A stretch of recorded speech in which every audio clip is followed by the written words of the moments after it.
Chapter 486. Wu bit her lips and looked at Tang Zheng with a complicated expression. She never thought that he would be so stubborn. Even in the face of such great difficulty, he would not compromise and was unwilling to go to the martial sect. Seeing Tang Zheng turn around and leave, Wu did not chase after him.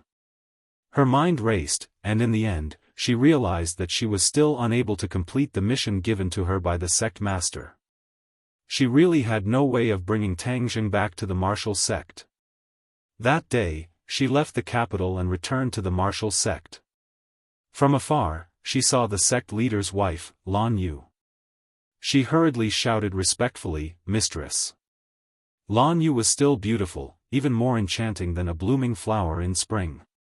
She smiled like a flower and said, "Marshal, you're back. What mission did your master ask you to carry out? Furthermore, your master has become a little strange since he came back last time. He doesn't want to say anything and has been in closed-door cultivation." Wu's heart skipped a beat as he asked, "Master is in closed-door cultivation?" "Yes, I think he seems to have encountered some kind of problem and has become silent. Even I am not willing to say much," Lan Yu said suspiciously. Wu asked tentatively, "Mistress, there is a question that has been hidden in my heart for a long time. I have not had the chance to ask for so many years. I wonder if Mistress can help me solve my doubts." Lan Yu lovingly touched her hand and smiled. "I practically raised you single-handedly. You're just like my daughter. What questions can't a daughter ask her mother?" Wu revealed a rare smile and said, "Mistress, I will never forget your kindness to me for the rest of my life." "Silly girl, go ahead and ask." "Mistress, I heard that you and Master once had a child." Hearing this, Lan Yu's smile quickly disappeared and she became incomparably sorrowful. "Marshal, why do you want to ask this question?" Wu's heart tightened as he said nervously, "Mistress, it's all my fault.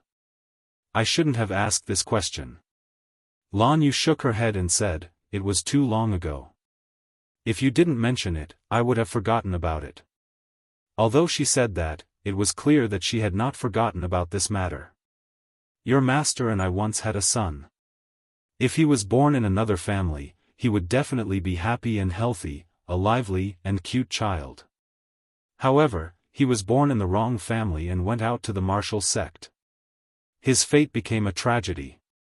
Lan Yu sank into her memories, and a deep pain appeared between her brows. "Why do you say that? Having parents like Master's wife and Master should be his fortune, right?" Wu Dawei did not understand. "Wrong, having parents like us is his greatest misfortune. We brought him into this world not long ago, but in the end, we erased him from this world." Tears flickered in Lan Yu's eyes, and her emotions fluctuated greatly. Marshall's heart stirred as he asked, "Could it be that something unexpected happened to him?" "Humph, unfortunate. It's because some people couldn't tolerate a little baby like him and actually tried to kill him, while some people couldn't even protect their own sons." "What a coward!"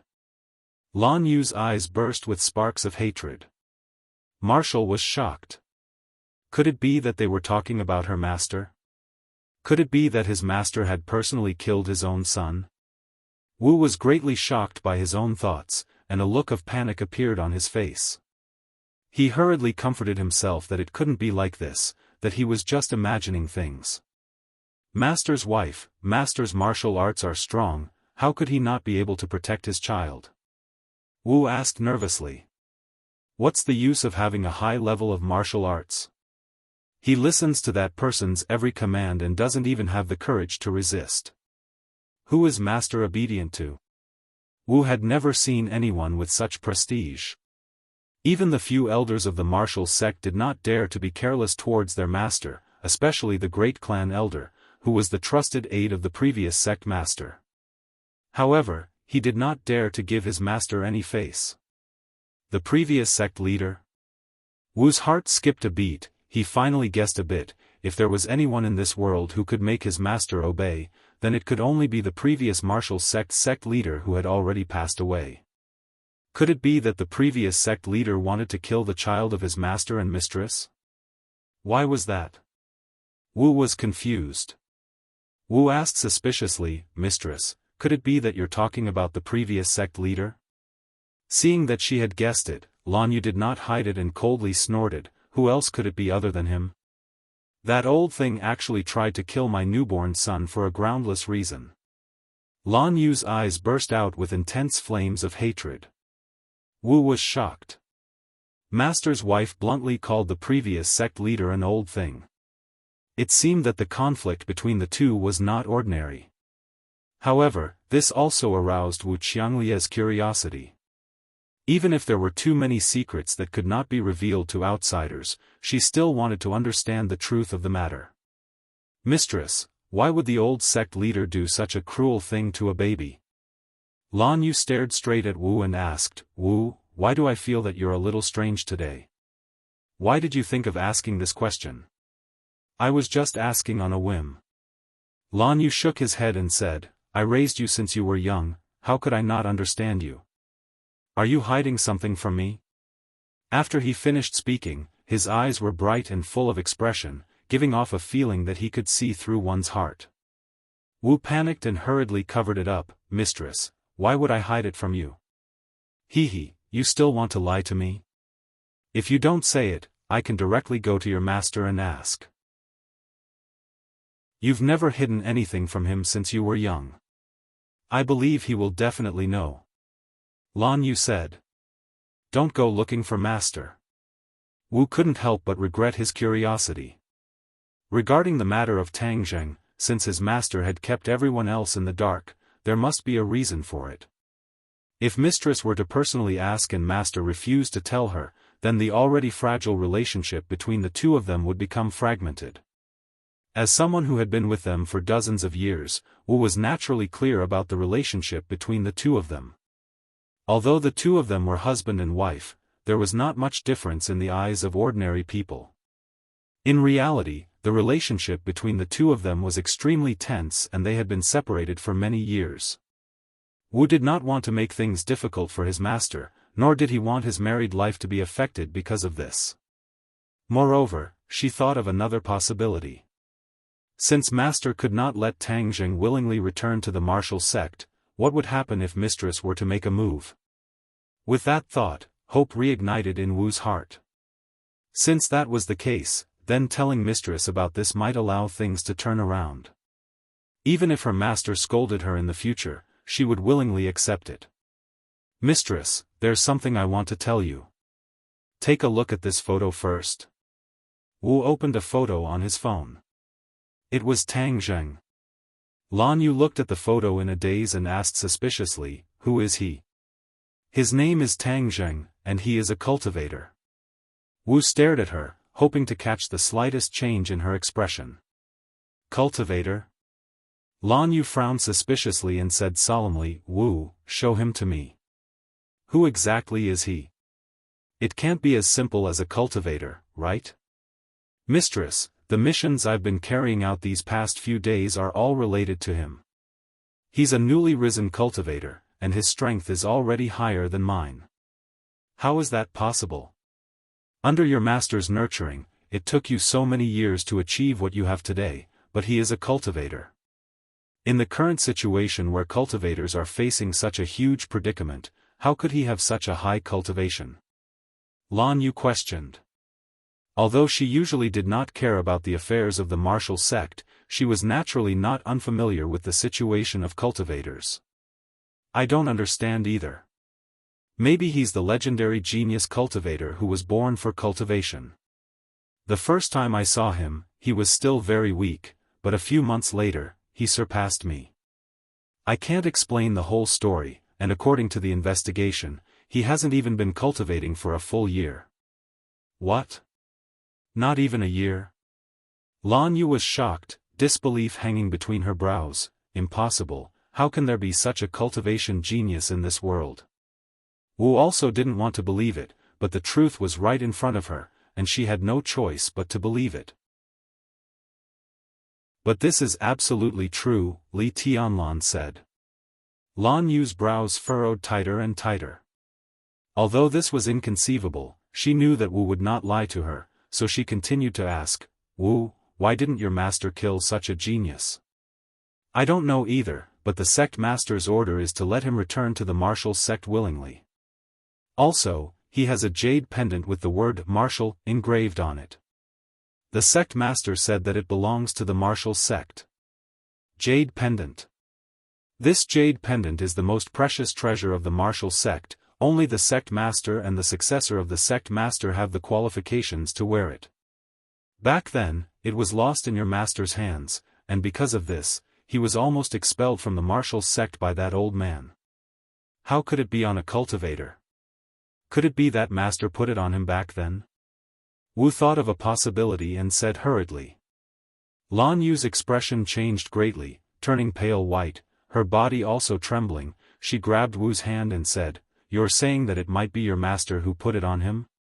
Seeing master's wife's huge reaction, Wu was shocked and said resentfully, This is only my guess. Only master knows what the real situation is. Lan Yu's heart was in turmoil. Scenes after scenes of memories flashed through her mind like a movie. That year, it was after that incident that he lost that jade pendant. That jade pendant had always been worn by him, and he would not even take it off when he bathed or slept. Why would he lose it for no reason? Back then, I was immersed in the pain of losing my son, so I did not notice this abnormal situation. No, what happened back then was definitely not that simple. I must find him and ask him clearly. Lan Yu's heart rose and fell as she thought silently. Seeing that his wife's expression was changing and becoming more and more agitated, Wu hurriedly asked, Mistress, what happened to you?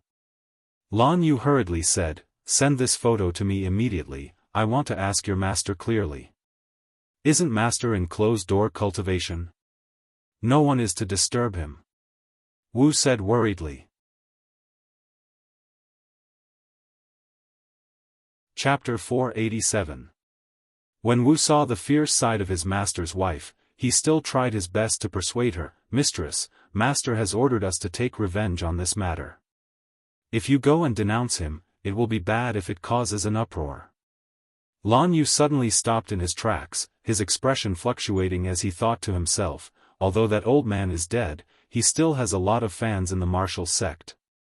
The great clan elder was once his trusted aide. If my poor son really didn't die, then wouldn't it be a huge disaster if they found out? Lan Yu's heart trembled. He turned around and stared at Wu, asking, Where is Tang Zheng? He's still in the capital for the time being. Immediately, take me to see him. Lan Yu ordered impatiently. Wu asked nervously, Mistress, could it be that Tang Zheng is your son? Lan Yu bit his lips, hesitated for a moment, and said, I don't know either, but since he has that jade pendant on him, then I must investigate and get to the bottom of it. Wu's emotions became extremely complicated. Although she had already guessed that this would happen, when she was about to confirm it, she was unable to determine whether this matter was good or bad. The martial sect had always taken hunting cultivators as their responsibility, and in the end, the son of the martial sect master was also a cultivator. Wasn't this a huge irony? Of course, Wu could not bear to see the reputation of the martial sect damaged and his master's reputation destroyed. However, she could not wait to find out the whole story. If Tang Zheng was really the son of her master and mistress, then wouldn't a family reunion be the happiest thing in the world? Wu was an orphan. Although she was raised by her master and mistress since she was young, she did not have her own real parents after all. Occasionally, she would urgently wish that her biological parents were by her side. Therefore, after weighing the pros and cons, she was inclined to let the family reunite. Mistress, if Tang Zheng is really your and master's child, then what should we do? Is he a cultivator? Wu asked tentatively. So what if he's a cultivator? That was how that old man concluded that my child couldn't practice martial arts, but was a genius in cultivating magic. That was why he couldn't tolerate an infant. Now, no matter who it is, if they dare to harm my child, I will fight them to the end even if I have to give up my life. Lan Yu said aggressively. Looking at the resolute Lan Yu, Wu could not help but feel a little envious of Tang Zheng. If he really was his master's child, then he would be the happiest child in the world to have a mother like his master's wife. However, when Wu heard that the old sect leader had determined that the baby in swaddling clothes was a genius in cultivating magic, he was even more certain that Tang Zheng was that baby, because he was a genius cultivator. Without stopping, the two immediately set off for the capital.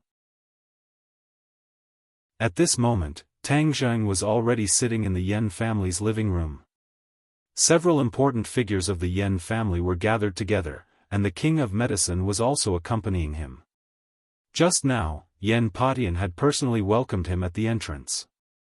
His etiquette was so high that it was truly rare. As the host and guest sat down, Tang Zheng first thanked Yen Luyun for his generous gift at the auction. Yen Patian hurriedly said that he was welcome, but in reality, it was the Yen family who had taken advantage of him. The price of the 2 life-continuing pills was much cheaper than the other families. That was a huge bargain.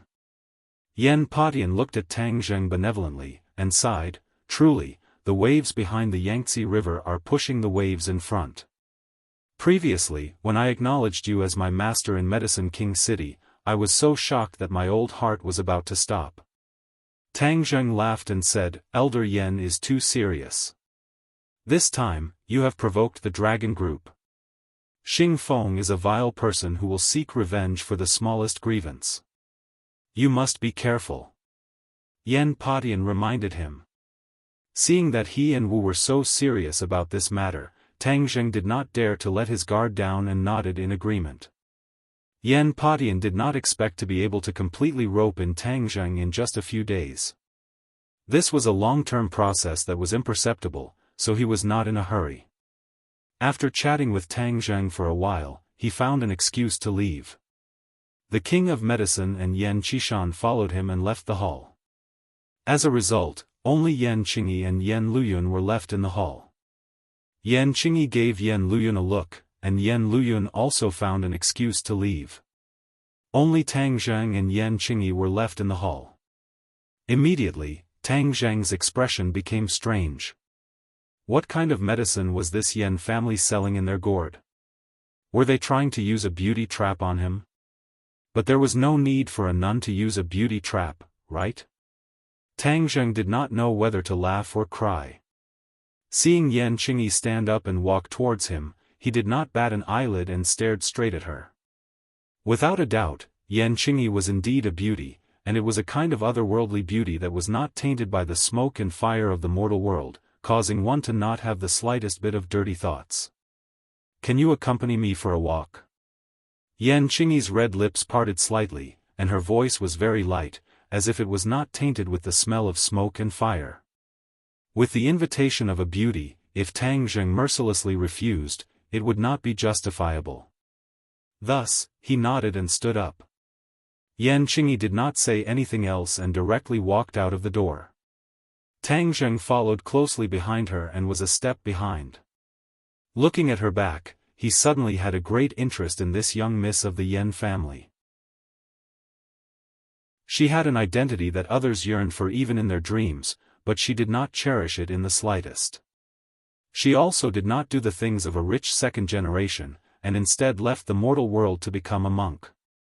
It has to be said that she was an anomaly. Towards this kind of unusual person, Tang Zheng naturally had a desire to learn more. Yen Qingyi's steps were very slow, but each step seemed to have been measured with a ruler, not more, not less, not even a bit off. After passing through a winding corridor and passing through a small doorway, the scene in front of them suddenly opened up. A steep cliff and snow-white clouds impressively appeared in front of them. This was the beautiful scenery of Longxiang Mountain. The Yen family occupied this piece of land with good feng shui, which really made people envious. Not far from the cliff, there was a small and exquisite Taoist temple. This temple with black bricks and black tiles was hidden in the forest. It stood next to the cliff, adding a trace of quiet and secluded feeling to the mountain forest. "Is that the Taoist temple you cultivate in?" Tang Zheng curiously asked. Yen Qingyi glanced at it and lightly nodded. This doesn't really match your identity. Tang Zheng joked. With Yan Qingyi's identity, even if she was to become a monk, she would not be in such a shabby little Taoist temple. It's only a place for a monk to live. As long as one has the Tao in their heart, what difference does it make whether they are big or small? Yan Qingyi lightly said. He, as expected of a monk, your knowledge is indeed different from us, this kind of layman. Layman? You are not necessarily too modest. You are a cultivator.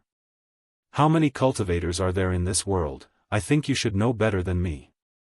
You should also understand that your identity is not simple, so how could you be a layman? But no one said that cultivators are not laymen. They are always entangled with worldly matters, unlike you who have seen through the mortal world. If you are not a layman, then what are you? Yan Qingyi looked at the clouds in the distance and said, I have not seen through the mortal world. People who cultivate the Tao in their hearts. There is no need to see through the mortal world. If you see through everything, then how can you cultivate the Tao? This Tao is the Tao of the world, and it is closely related to the mortal world. Only by understanding the mortal world can you truly cultivate the Tao. Oh! Tang Zheng exclaimed in surprise. This point was out of Tang Zheng's expectations, and seemed to have a deeper meaning. There are thousands of Taos in the world. Everyone has their own Tao, and everyone's Tao is different. However, many people's Tao is too vulgar. They may not be able to understand their own Tao even if they spend their whole lives. May I ask what your Tao is? My Tao? Tang Zheng frowned. He had never thought about this question. He had experienced ups and downs along the way, but did he have a Tao? Tang Zheng really did not know the answer. You don't know? Tang Zheng nodded honestly, I am just a vulgar person. I really don't like to ponder about these complicated and profound things.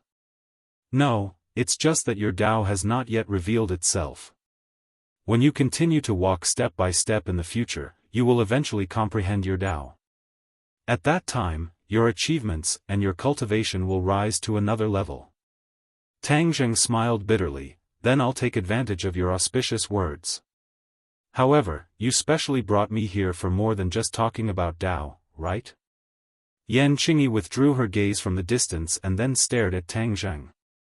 When their eyes met, Tang Zheng found that her gaze was deep.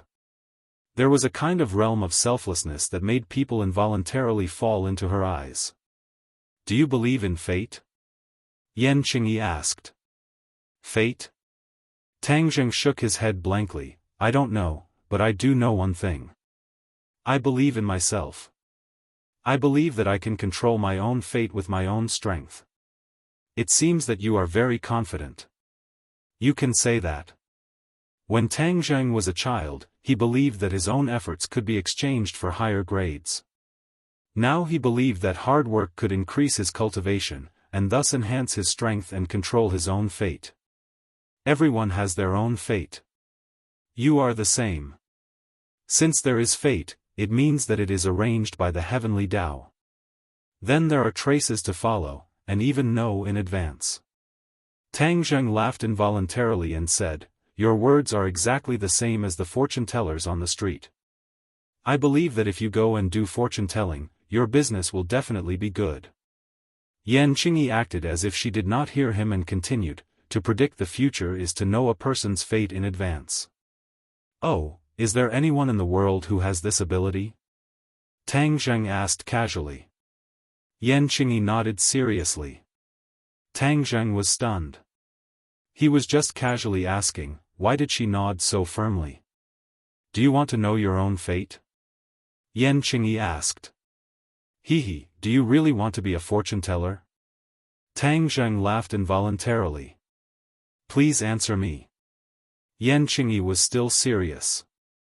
Seeing that she did not seem to be joking, Tang Zheng's smile gradually disappeared, and he looked at her suspiciously.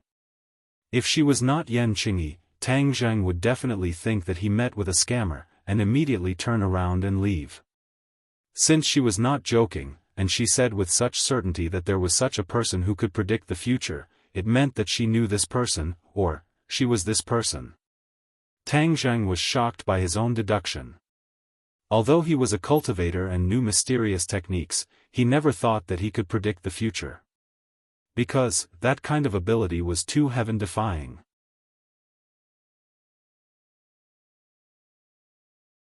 Chapter 488. Yan Qingyi looked at Tang Zheng with burning eyes. She was also taking a huge risk by saying these words. If others knew that Yan Qingyi had the ability to predict the future, then the Yan family would definitely become the target of public criticism. This was because no one was willing to see such an opponent, because they would seek benefits and avoid harm, and thus develop and grow stronger. He had to eliminate such a heaven-defying opponent before the other party grew stronger. Yan Qingyi was truly too interested in Tang Zheng.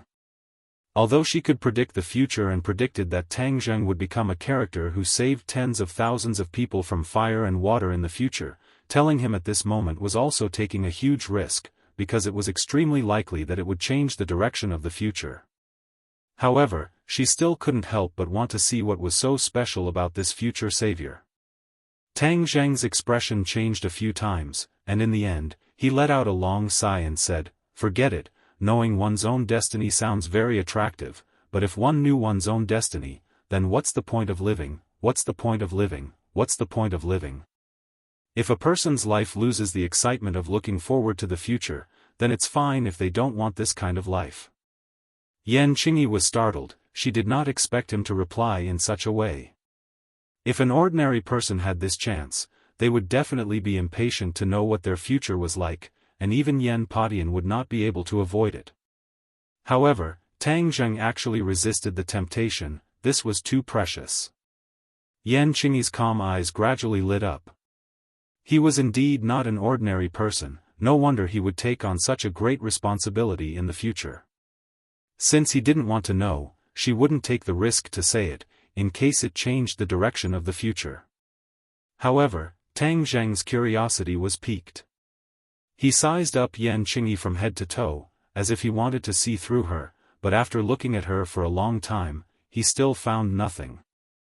Yan Qingyi did not have any inner strength in her body, nor did she have any innate chi fluctuations. She was just an ordinary person, but she could actually predict the future.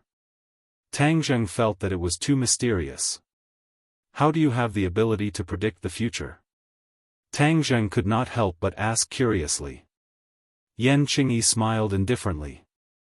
Everyone has their own secrets, and I am no exception.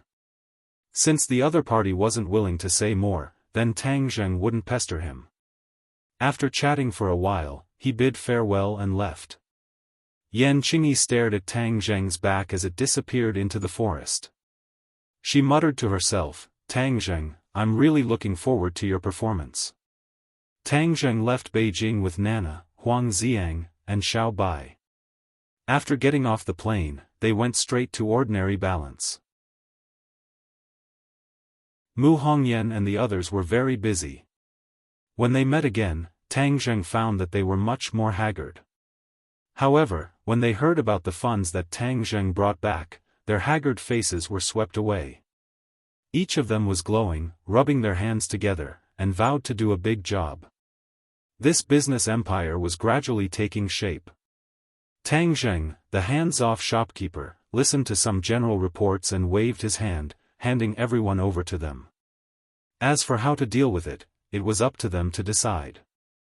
Moreover, Yi Tianlei said not long ago that Mu Hongyan was a business genius. Being able to invite her to manage the overall situation was tantamount to picking up a treasure. Since it was a treasure, of course, he had to make the best use of it. Thus, he had no psychological burden as a hands-off shopkeeper. After staying in ordinary balance for 2 days, this year's winter vacation was very early. There was still some time before the new year. Tang Zheng decided to take advantage of this free time to go to the South Sea Dragon Palace. The heaven and earth obsidian was of great importance. If he didn't get it, he would always feel uneasy. Reluctantly saying goodbye to his family and friends, he stepped on the plane that flew to the southernmost part of Huaxia. Whether this trip would be dangerous or not, he still couldn't predict, so he brought Huang Xiang and Xiao Bai with him. If there was any danger, they could take care of each other. The spring festival had just started, but there weren't many passengers on this plane. Waiting for the plane to soar into the sky, Tang Zheng began to close his eyes to rest. The plane soared thousands of miles in the sky.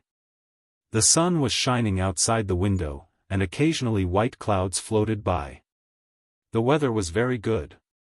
There was an empty seat next to Tang Zheng. Although he closed his eyes to rest, he still felt that someone was sitting next to him.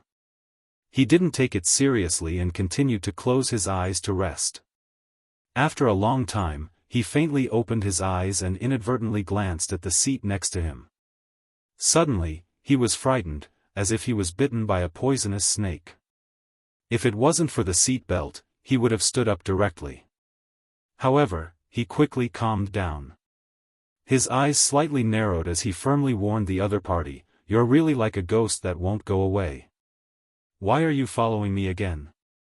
A burst of bell-like laughter rang out. "Tang Zheng, you were so scared when you saw me. Am I that ugly? So scary?" "You're not ugly, but that doesn't mean that ugly people are scary. You're the dignified holy maiden of Li Palace, but instead of staying in Li Palace, you're following me like a ghost. What exactly do you want to do? Do you want to kill me?"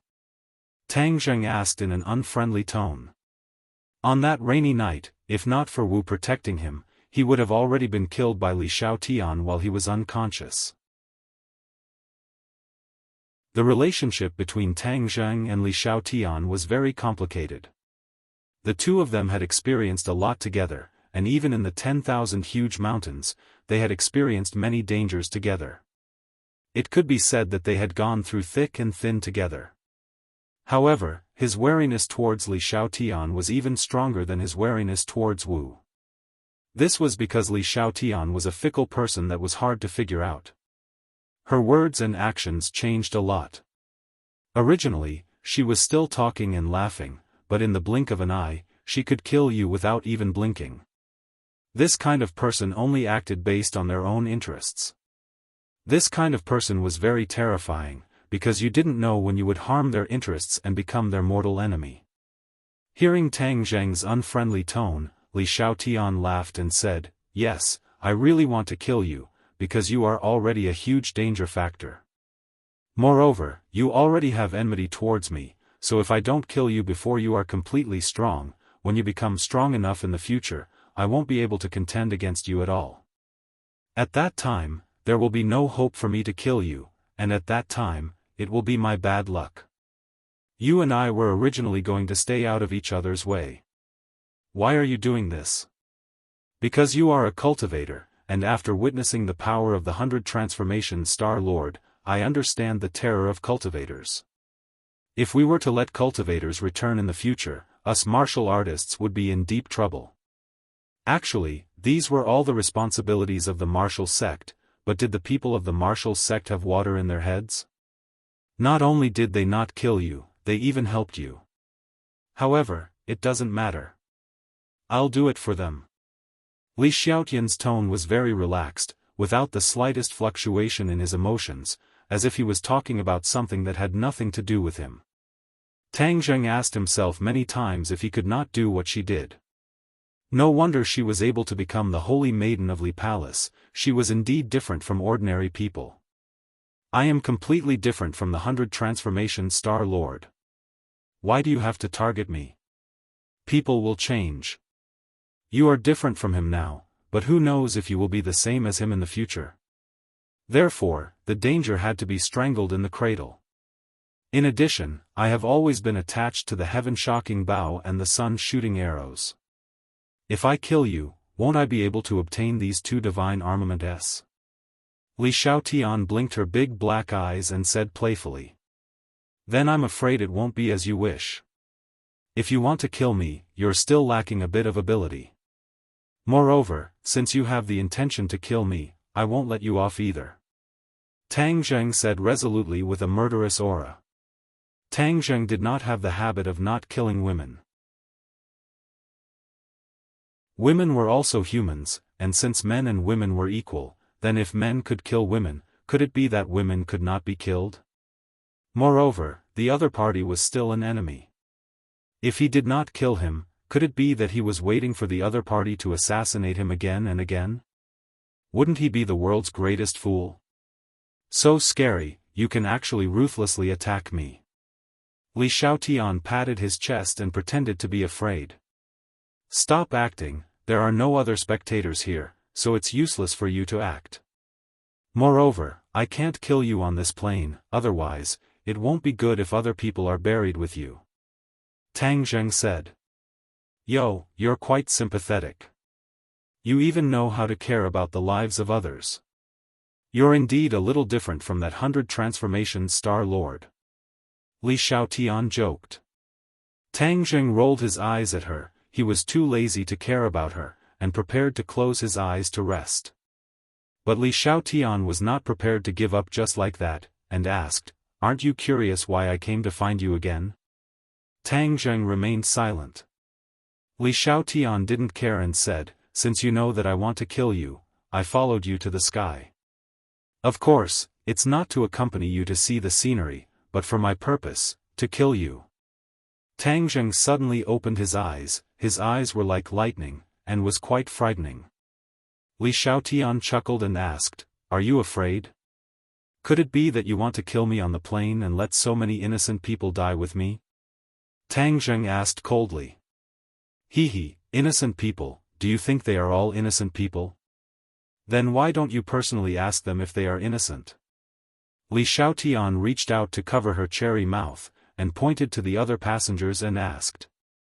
Tang Zheng's heart skipped a beat, and he quickly looked up, only to see that there were about 100 people on the plane, and many of them were focused in his direction. When Tang Zheng's gaze swept over, everyone subconsciously lowered their heads, unwilling to look at Tang Zheng, but it was already too late. Tang Zheng had already noticed the clues.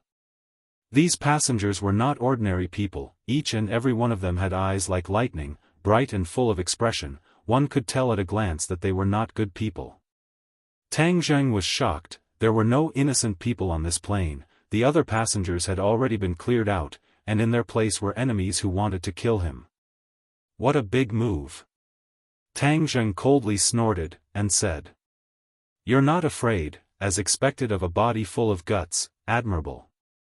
But, from now on, I won't be able to see you again, it's quite a pity. Li Xiaotian shook her head, and said regretfully. Stop playing around, since Li Palace has made such a big move to kill me, then come. Tang Zheng was suddenly not afraid, and had already unbuckled his seatbelt. On the other side, Huang Xiang also quietly unbuckled his seatbelt, his face ashen, ready to attack at any time.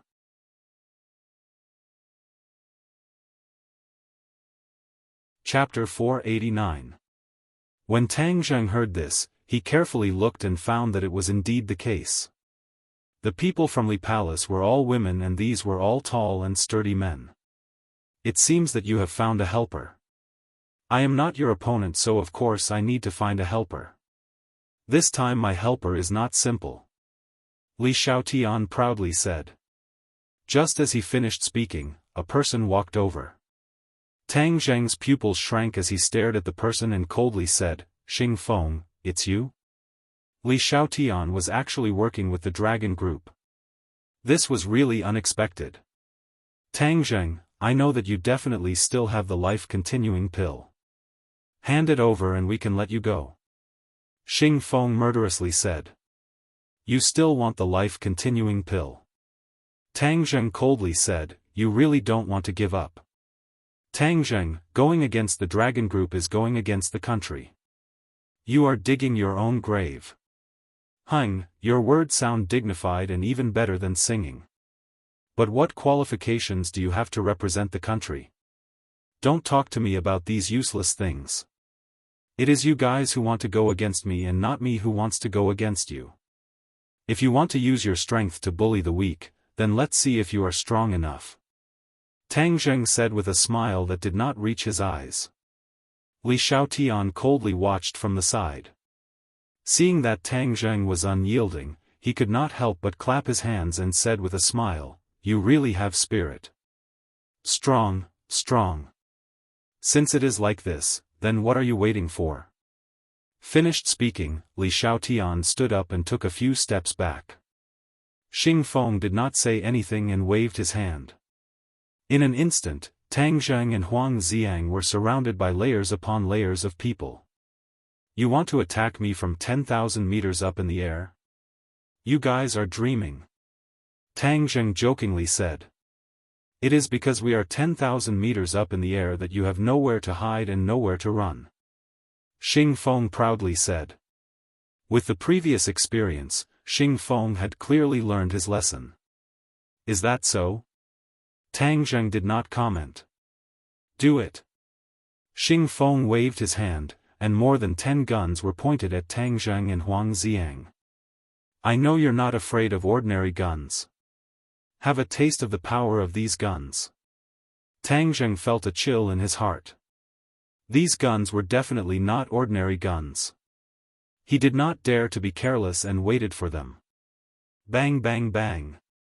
The other party pulled the triggers together, and bullets shot out from the muzzles. Before the bullets hit Tang Zheng, they exploded, and the air seemed to freeze. Tang Zheng's expression suddenly changed. He shouted, "Be careful," and pushed out both of his palms. With a whoosh, a strong wind blew in their faces. Everyone felt a burning sensation on their cheeks, as if they were being burned by fire. The cold air produced by the explosion was instantly neutralized, but the other party did not stop. Instead, he continued to pull the trigger. Bullets blotted out the sky and instantly enveloped the space in front of Tang Zheng. "You want to force me to submit just like that? Dream on." Sky-swallowing technique. Tang Zheng roared. He drew a circle in front of his chest with his palm, and an invisible suction force was instantly produced. It was as if a black hole had appeared in the void. The bullets that blotted out the sky disappeared without any warning. "Ah!" Many people cried out in alarm. Even Li Xiaotian's eyes flashed with a strange light. "Now it's our turn. Do it." Before Tang Zheng finished speaking, he had already leaped out like a fierce tiger. In such a small space, although the enemy had the advantage of numbers, not everyone could use their full strength. There were only about 10 people who could face Tang Zheng face to face. Although the other party was a super soldier, there was still a large gap between their individual strength and Tang Zheng's. Therefore, under Tang Zheng's bold and fierce moves, several people had already fallen. Huang Xiang did not care.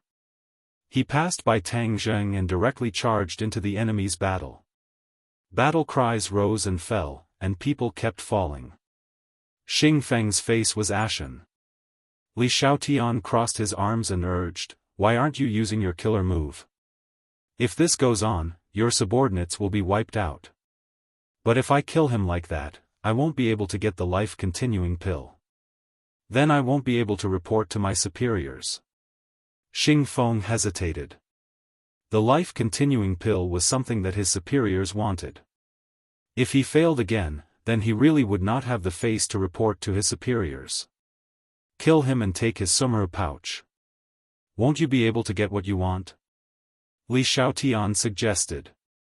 Tang Zheng could make other things appear at any time, so he definitely had a treasure like the sumeru pouch. This was not difficult for Li Xiaotian and Xing Feng to guess. Okay, kill him. Xing Feng was also rather envious of the mysterious four symbols Venerable One. The life-continuing pill could be handed over to the higher-ups, but if the four symbols Venerable One could keep it for his own use, then he could safely make up for his lack of strength. Seeing that Xing Feng's killing intent had been aroused, the corner of Li Xiaotian's mouth curled up, and he sneered in his heart, "Idiot, I have my heaven-shocking bow and shooting sun arrows in my sumeru pouch, how could I let you off so easily? Open the cabin door." Xing Feng ordered loudly. With a bang, the cabin door opened, and a strong suction force was produced. The things inside the cabin flew out of the cabin, and flew 10,000 meters into the air. A few super warriors were also sucked out, while Tang Zheng and Huang Xiang were forced to retreat towards the cabin door. The two of them seemed to have grown roots in the cabin and did not move an inch. However, they could not resist the enemy's pressure. They approached the cabin door step by step, and the huge suction force caused their clothes to flutter, causing their faces to hurt. What are they doing? Could it be that they want to force me out of the sky and fall to my death? Tang Zheng thought suspiciously. Whiz! With a sharp sound of something tearing through the air, a rocket actually rose into the air and shot towards Tang Zheng. F***CK, what are they doing? Aren't they afraid of blowing up the plane? Aren't they afraid of death? Tang Zheng shouted crazily, but facing the continuous barrage of rockets, this was completely different from the bullets from before. In terms of explosive power, the rockets were even stronger. Bang! With a loud explosion, Tang Zheng and Huang Xiang were sent flying by the blazing heat wave, and a large hole was blown in the wall of the cabin. The alarm in the cabin rang non-stop. However, the others acted as if they did not see it. Seeing that Tang Zheng and Huang Xiang were sent flying by the wave of air, everyone immediately jumped out of the hole. What the hell are they doing? Are they really not afraid of death? Tang Zheng was dumbstruck. The other party's actions were completely out of his expectations. But soon, Tang Zheng's question was answered, because two flames spurted out from the feet of each super soldier, and their bodies were suspended in mid-air. So they have special equipment. No wonder they are so fearless. Are they bullying me because I don't have any equipment? Are they planning to fall to my death? Tang Zheng felt the wind blowing in his ears. The feeling of weightlessness was a test of one's mental and physical endurance. However, Tang Zheng did not panic. When he saw the pursuers diving down without holding back, he calmly took out the dragon-trapping lasso. The dragon-trapping lasso was like an extension of his arm, easily binding a few super soldiers. With a few cracking sounds, the equipment on their legs was destroyed by the dragon-trapping lasso, and then these guys without wings quickly fell down, their screams echoing through the sky. Tang Zheng sneered. He thought that these super soldiers were really not afraid of death, but it turned out that they knew fear even without equipment. The only person who was not afraid was Huang Xiang. His eyes were wide open as he fell uncontrollably. However, he did not panic, and there was not even the slightest fluctuation in his eyes. Tang Zheng glanced at him and shouted, "Don't just watch, attack the enemy." Huang Xiang's body suddenly froze for a moment, the ghost head blade slashed out in the air, and a person was directly killed by the blade, turning into a rain of blood. Missiles, lock onto him. With Xing Feng's order, a pocket-sized missile launcher rose from the shoulders of a few super soldiers. Swoosh swoosh. The missile followed a strange path and flew towards Tang Zheng. Tang Zheng was in mid-air and had nowhere to relay the missile. Seeing a missile flying towards him, he immediately took out his heaven-shocking bow and sun-shooting arrow. With a whoosh, a shooting sun arrow hit the missile. Flames rose into the air, but the shooting sun arrow was not destroyed. It only had its attack power reduced and flew to the side. Li Xiaotian, who had been watching coldly from the side, also had a full set of equipment. He quickly grabbed the sun-shooting arrow and could not hide the joy on his face. Back then, he had only managed to obtain a sun-shooting arrow from Tang Zheng's hands after racking his brains. Today, he had obtained another one. It was not in vain to cooperate with the dragon group and endure Xing Feng's bad temper. When Tang Zheng saw that a sun-shooting arrow had fallen into Li Xiaotian's hands, although he was unwilling, there was nothing he could do. Huang Xiang's method of dealing with the missile was even more efficient. He did not back down at all, and instead used his blade to deal with the missile. Bang! With an explosive sound, Huang Xiang was sent tumbling a few times by the explosion. His body was blasted open, and his clothes were tattered as fresh blood flowed out. However, he did not feel any pain at all. Instead, he roared like a madman, filled with anger. Tang Zheng, today is the day you die. Let's see how you're going to escape. Xing Feng looked down from above and roared complacently. Tang Zheng looked at the other party hatefully. They were fully prepared and purposely moved at such a high altitude, greatly limiting Tang Zheng's fighting strength. The speed at which they were falling was getting faster and faster, and they were getting closer and closer to the ground. What entered their eyes was a boundless blue sea. The reason they chose to make their move above the sea was to avoid attracting the attention of the people on the land. Although it was all water below them, the water was still fatal. Falling into the water at such a high speed, not to mention that Tang Zheng's chaotic Vajra spell had not reached large success, even if he had, falling into the water at such a high speed would still be enough to choke on. This won't do, we're definitely going to die like this.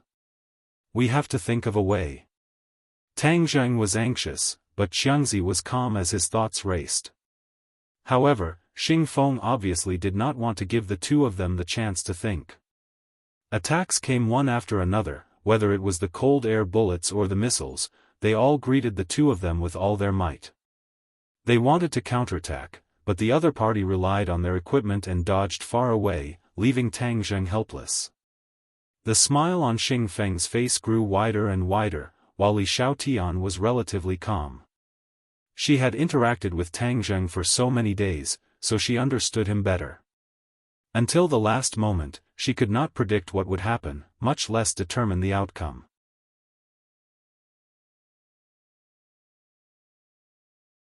Chapter 490. As they approached the surface of the sea, they could already see the reflection of the sun. Venerable Four Symbols, it's up to you now. Tang Zheng gave a loud cry as the Four Symbols Senior appeared out of thin air. Tang Zheng leaped up and climbed onto the Four Symbols Senior's shoulder before drilling into the Four Symbols Senior's chest. He hurriedly controlled the Venerable Four Symbols to catch the falling Huang Xiang. At that moment, a missile hit the Venerable Four Symbols, causing sparks to erupt from its body. Many people cheered, but the cheers quickly turned into cries of surprise. Although the Venerable Four Symbols was hit by the missile, it was unharmed. Humph, I'll show you the power of the Venerable Four Symbols. With a thought from Tang Zheng, the Venerable Four Symbols waved its hand. Bang! A super soldier was sent flying by the fist and fell into the sea like a cannonball, causing a huge splash. Retreat, retreat quickly. Xing Feng knew how powerful the Venerable Four Symbols was. Seeing this, he hurriedly ordered. Everyone quickly retreated and fired at the Venerable Four Symbols. However, the Venerable Four Symbols was invulnerable and unharmed. Boom! A heaven-shaking explosion sounded out as the Four Symbols Senior fell into the sea, causing huge waves to soar into the sky. Even though Tang Zheng was inside the Four Symbols Senior's body, he was still knocked dizzy by the huge impact. Fortunately, he was not seriously injured. Squeak squeak. Xiao Bai suddenly appeared in front of Tang Zheng out of thin air. Previously, because of the flight, Tang Zheng used an illusion to temporarily cut off Xiao Bai's connection with the outside world. The outside world could not see it, and it did not know what was happening outside. Due to the violent tremors, the illusion lost its effect and Whitey was revealed. The little guy stretched its neck and looked around with its big eyes, not knowing what had happened. Tang Zheng patted its head to comfort it, then turned his attention to the outside world. The Venerable Four Symbols was a huge creature and weighed a lot. Of course, it could not swim. As soon as it entered the sea, it quickly sank. By the time the super soldiers reached the surface, the Venerable Four Symbols had completely sunk into the sea. Tang Zheng hid within the body of the Four Symbols Venerable and was completely isolated from the seawater outside. He was completely fine. Huang Xiang was also lying on the shoulder of the Four Symbols Venerable without any abnormality. Huang Xiang was Tian Chanzi's puppet. Although his appearance was still that of a human, because of his cultivation, his body was completely different from that of an ordinary human. Therefore, even if he was in the sea, he would still be fine without breathing. Moreover, the pressure from the sea wouldn't harm his body for the time being. The sea had returned to its calm state. The dragon group's equipment could only fly in the air and not dive. So, they could only watch as Tang Zheng disappeared into the sea. Xing Feng's face was ashen as he cursed, "A bunch of useless things. There are so many of you, yet you can't even deal with the two of them. What are you waiting for? Take off your equipment and dive down to take a look." A few super soldiers jumped into the water to investigate, while the others stared at the surface of the sea. The smile on Li Xiaotian's face disappeared as well. He sighed faintly and said, "It's useless. Since he disappeared from our sight, it'll be difficult for us to find him again."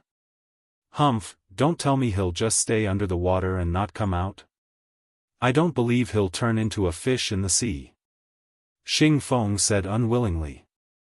Li Xiaotian didn't comment and said, "This time I cooperated with you because I thought the dragon group's strength was outstanding. Now it seems that my expectations were a bit too high." Xing Feng snorted and said, "Perhaps the dragon group's strength is still weak now, but in the future, the dragon group won't lose to any of the three great organizations." Li Xiaotian shrugged and said, "Then I'll wait and see. But let me remind you that Tang Zheng isn't an ordinary person.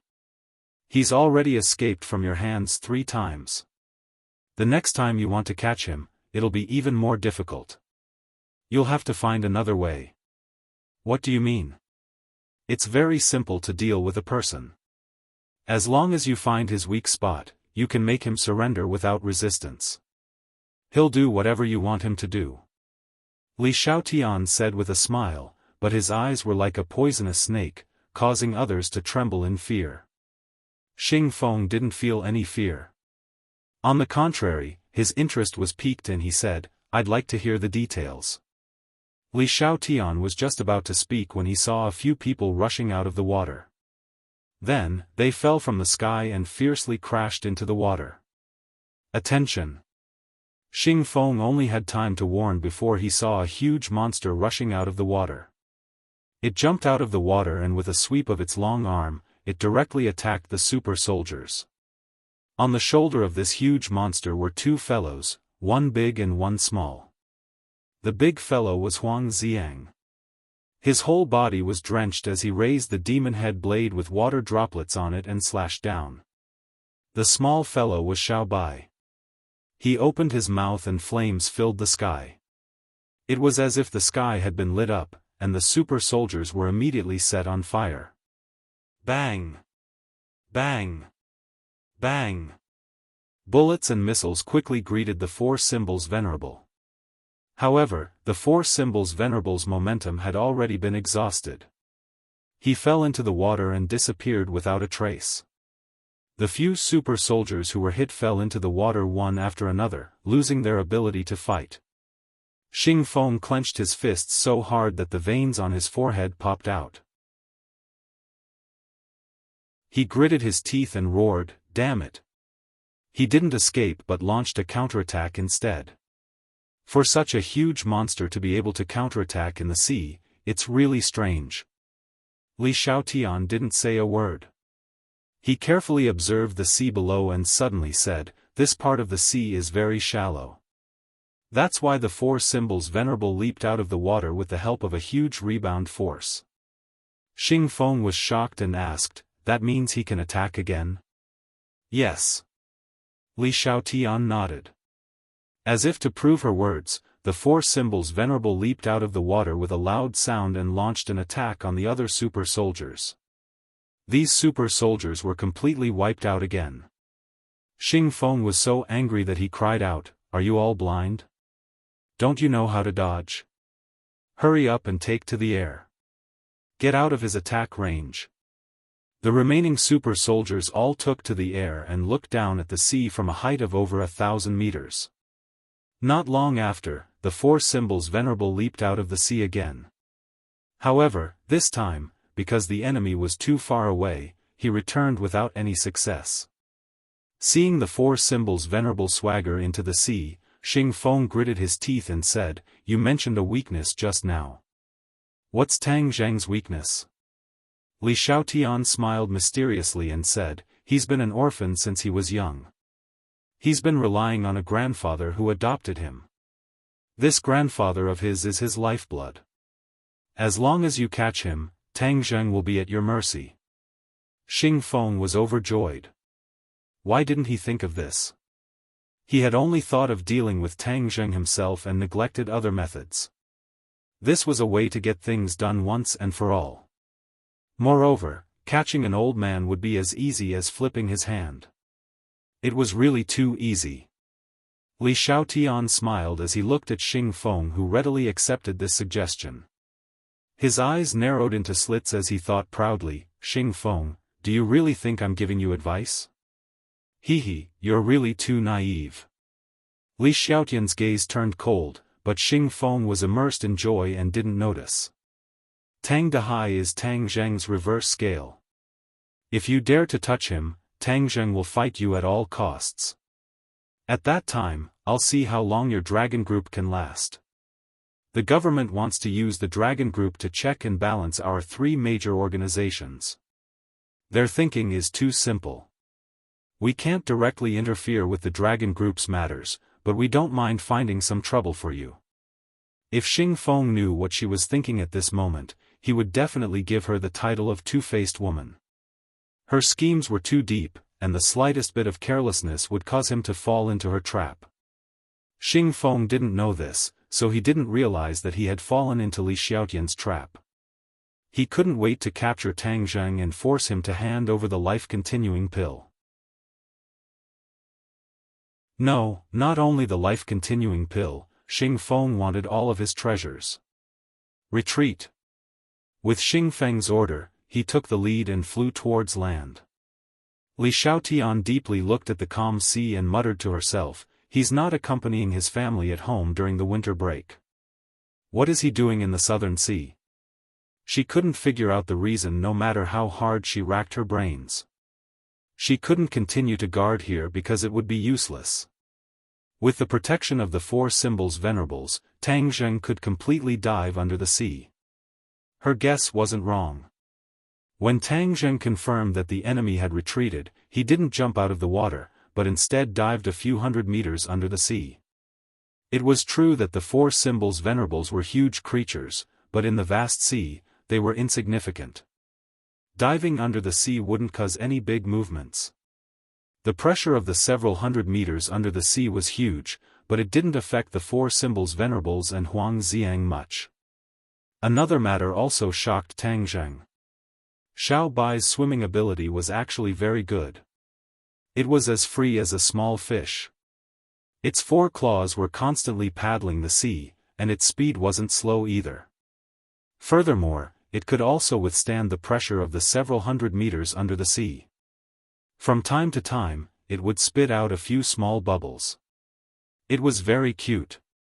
The Dragon Palace was located very far from the coastline. Tang Zheng was still quite a distance away. He dived under the sea, and the sea was getting deeper and deeper. Gradually, it was over 1,000 meters under the sea. The four symbols venerables and Xiao Bai were still safe and sound, but Huang Xiang couldn't take it anymore. He kept spitting out bubbles, and his movements became stiff and slow. Although Huang Xiang's body was strong, the pressure at the bottom of the sea was too great. He couldn't take it anymore. This won't do. I still have to go to the surface. Tang Zheng didn't know how long he had dived for, nor did he know where he was. Therefore, he had no choice but to go to the surface. Bang! The four symbols venerables stomped on the seabed, and the seawater immediately turned turbid. Then, the four symbols venerables charged up like a cannonball. This was already the deep sea, and there were many large fish. Tang Zheng even saw himself flash past a whale. The whale was so frightened that it hurriedly swayed its tail to avoid the huge creature. The other small fish and shrimps were as if they were facing a great enemy. They were almost scared out of their wits. Just as he was about to burst out of the water, Tang Zheng put the four symbols venerables back into his summer pouch. Then, he surfaced with Huang Xiang and Xiao Bai.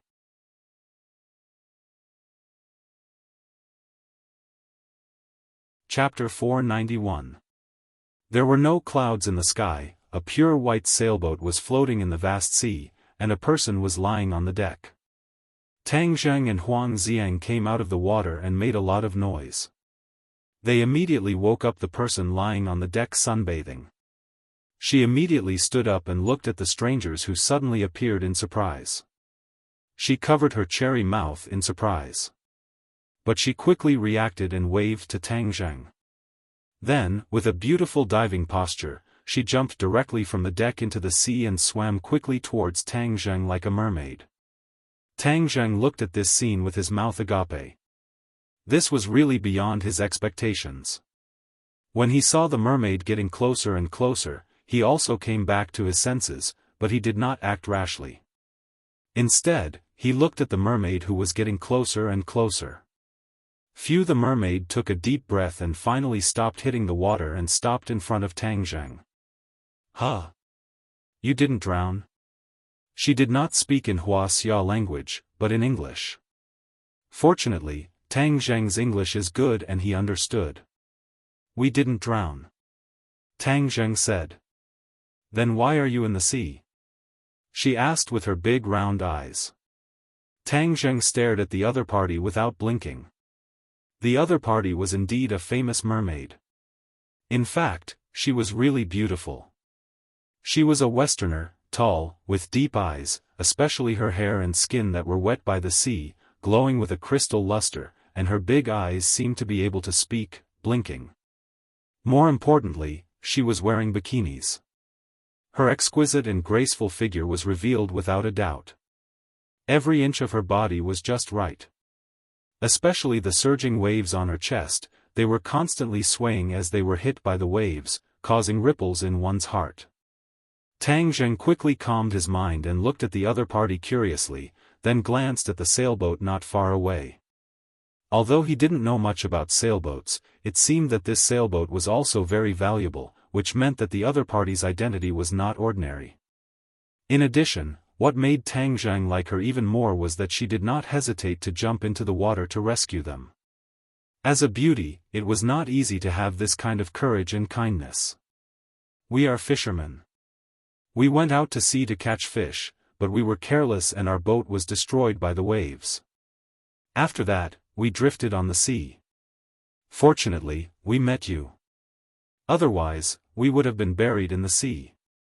Tang Zheng made up a story and said with great emotion. Surprisingly, the mermaid did not suspect anything. Instead, she said sympathetically, "Then you are really pitiful. Fortunately, I met you.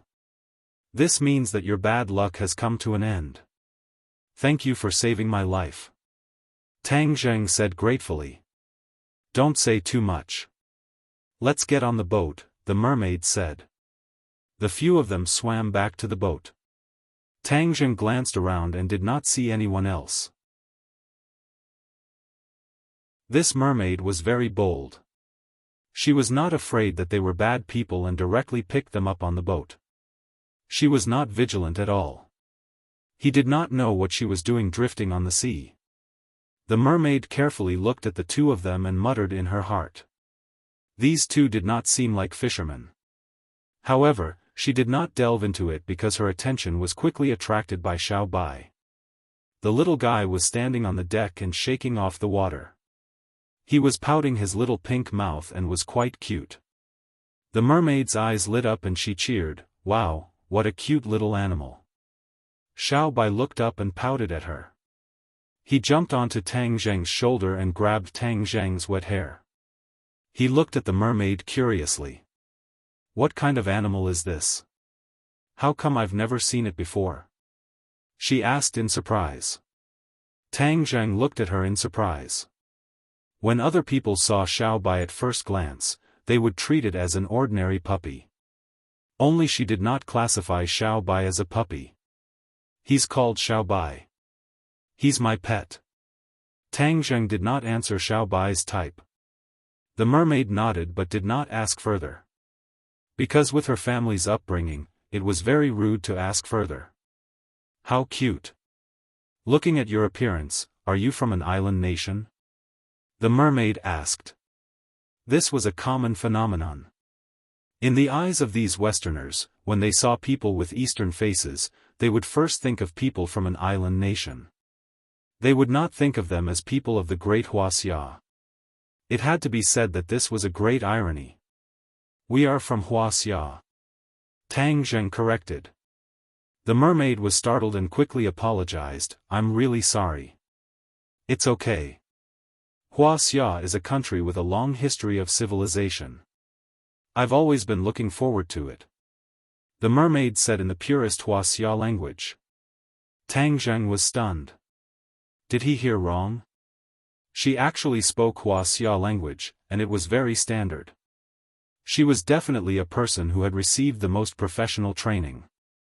Looking at Tang Zheng's expression, the corners of her mouth rose slightly and said, I have a talent for languages, so I learned a few more. Tang Zheng sighed, amazing. I haven't asked your name yet. You can call me Anne. What about you? My name is Tang Zheng. He's Huang Xiang. Nice to meet you. And smiled. The light of the sun in the sky seemed to be covered by her smile. Your fishing boat was destroyed by the waves. Where are you going now? Back to Huaxia. And asked. Where are you going? I'm going to the southernmost part of the ocean. Tang Zheng's heart skipped a beat. The Dragon Palace was still further south. It was on the way, so he said, we're not going back home. I have friends fishing further south. We're going to meet them there. And said happily, really? That's great. Then we can go together. That way we won't be lonely on the way. Tang Zheng couldn't help but laugh. This mermaid was too gullible. He casually made up a reason, and she actually believed it. It seemed that she was inexperienced and didn't have much social experience. This was for the best. Tang Zheng also didn't have to be careful. The two sides chatted for a while. Tang Zheng gradually understood that this mermaid had a strong sense of adventure. She was actually sailing around the world alone. Tang Zheng was flabbergasted. Her guts were simply too big. Not to mention encountering bad people, even if there were all kinds of big waves, it would be filled with unknown risks. Her family was actually willing to let her take this risk. In addition, she wasn't from the Western Empire as Tang Zheng thought. She came from a small country on the European continent with a long history, Sweden. The largest country on the European continent was the Atlantic Empire, but there were other scattered small countries, and Sweden was one of them. Sweden had a long history and still retained the royal system. Although it was a small country, its economy was quite extraordinary. And kept asking about Huaxia's local conditions and customs. She seemed to be very interested in Huaxia. In addition, the knowledge revealed in her words made Tang Zheng secretly admire her. From astronomy to geography, even literature, art, history, and philosophy, she was quite accomplished in all of them. Moreover, she was very familiar with a lot of uncommon knowledge, many of which were things that Tang Zheng had never heard of before, causing him to be flabbergasted and suddenly enlightened. Her family must be either rich or noble, otherwise it would be impossible for them to nurture such an outstanding talent. Moreover, the aura she exudes is the true aura of a noble. Her every move seems casual, but in reality, it has a deep meaning. Tang Zheng muttered in his heart. And was completely different from the nouveau riche second generation in the country. Everything she showed made Tang Zheng look at her in a new light. And arranged cabins for the two of them and then quietly sailed the sailboat. Tang Zheng had nothing to do, so he sat on the deck and watched the clouds and the sea scenery. After a day of sailing, they came to a deeper part of the ocean. There were no clouds for thousands of miles, and the wind was calm. It was as if they were gliding on a mirror, making them feel relaxed and happy. Tang Zheng experienced the scenery of the ocean and was intoxicated by it. Annie would occasionally exchange a few words with him and introduce knowledge of the ocean to him, which greatly benefited him. Suddenly, 3 speedboats appeared on the surface of the sea and quickly sailed toward the sailboat. Why are there these small speedboats in the middle of the sea? What are they doing? Tang Zheng muttered in his heart. And obviously also noticed the other party. She walked out of the cockpit and stood on the deck to look. Who are they? Tang Zheng asked curiously. And shook her head. I don't know. I've never encountered such a situation before. As they spoke, the speedboats arrived in front of the sailboat and slowed down. The speedboat surrounded the sailboat from front to back. Tang Zheng's pupils shrank. He clearly saw the people on the speedboats.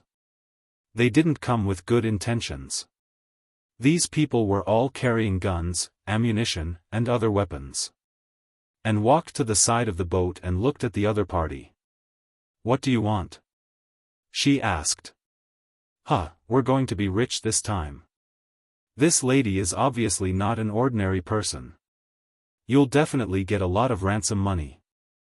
A thin man with buck teeth laughed and spoke in English. Tang Zheng and frowned at the same time. And angrily said, Who are you people? Pirates, the man with buck teeth said proudly. Tang Zheng's head thumped. The outside world had always said that the sea at the southern end of the ocean wasn't peaceful. There were many pirates, big and small, who specialized in robbery and kidnapping. Tang Zheng had always lived on the mainland and didn't have a direct impression of these things. It was really too much of a coincidence to be able to meet them this time. He wasn't afraid. Instead, he was eager to give it a try. He looked at the pirates with interest. There were more than 10 pirates in total. Each of them was carrying a rifle or a pistol. One of them even had a rocket launcher on his shoulder. Their firepower wasn't weak and was more than enough to deal with ordinary people. No wonder they were able to succeed so many times. And didn't panic when she heard the other party's identity. Instead, she was calm and said righteously, being a pirate is against the law. Repent and be saved. Turning over a new leaf is the right path. Repent and be saved? Turning over a new leaf? Ha ha ha. The pirate laughed wildly as if he had heard the funniest joke. Suddenly, the buckteeth's smile disappeared, and he said with a murderous look, Arrest them all for me. This time we've kidnapped a big one. After this one is done, we can rest for a while.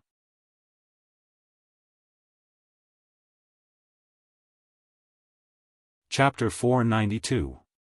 It was Tang Zheng's first time seeing pirates, so he wasn't afraid. Instead, he was a little curious. Looking at Anne's attitude, he felt that she was a little silly and cute. It was a waste of saliva to talk with these useless people. The pirates were holding rifles, and the muzzles were waving around. It was obvious that they were a motley crew. Tang Zheng wasn't even interested in making a move. Instead, he wanted to see what the other party was going to do. This person is scared silly. Useless man. The pirate smirked. And didn't expect the 2 fishermen to resist. Seeing the pirate pouncing towards her, she reached her hand to her thigh and pulled out a pocket pistol. She pointed it at the pirate and shouted, Don't move, or I'll shoot. You want to scare us with a toy gun? The pirate wasn't afraid at all. Instead, the buck-toothed pirate swaggered towards Anne. I'm really going to shoot.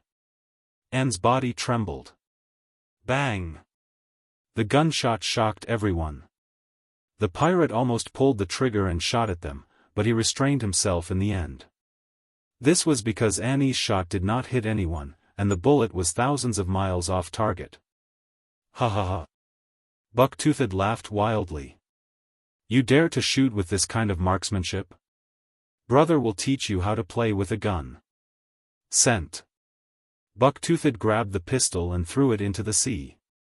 He pointed the rifle muzzle at Anne and shouted angrily, See, this is a gun. A man's gun. Hee, I'll let you see a man's other, more powerful gun in a moment.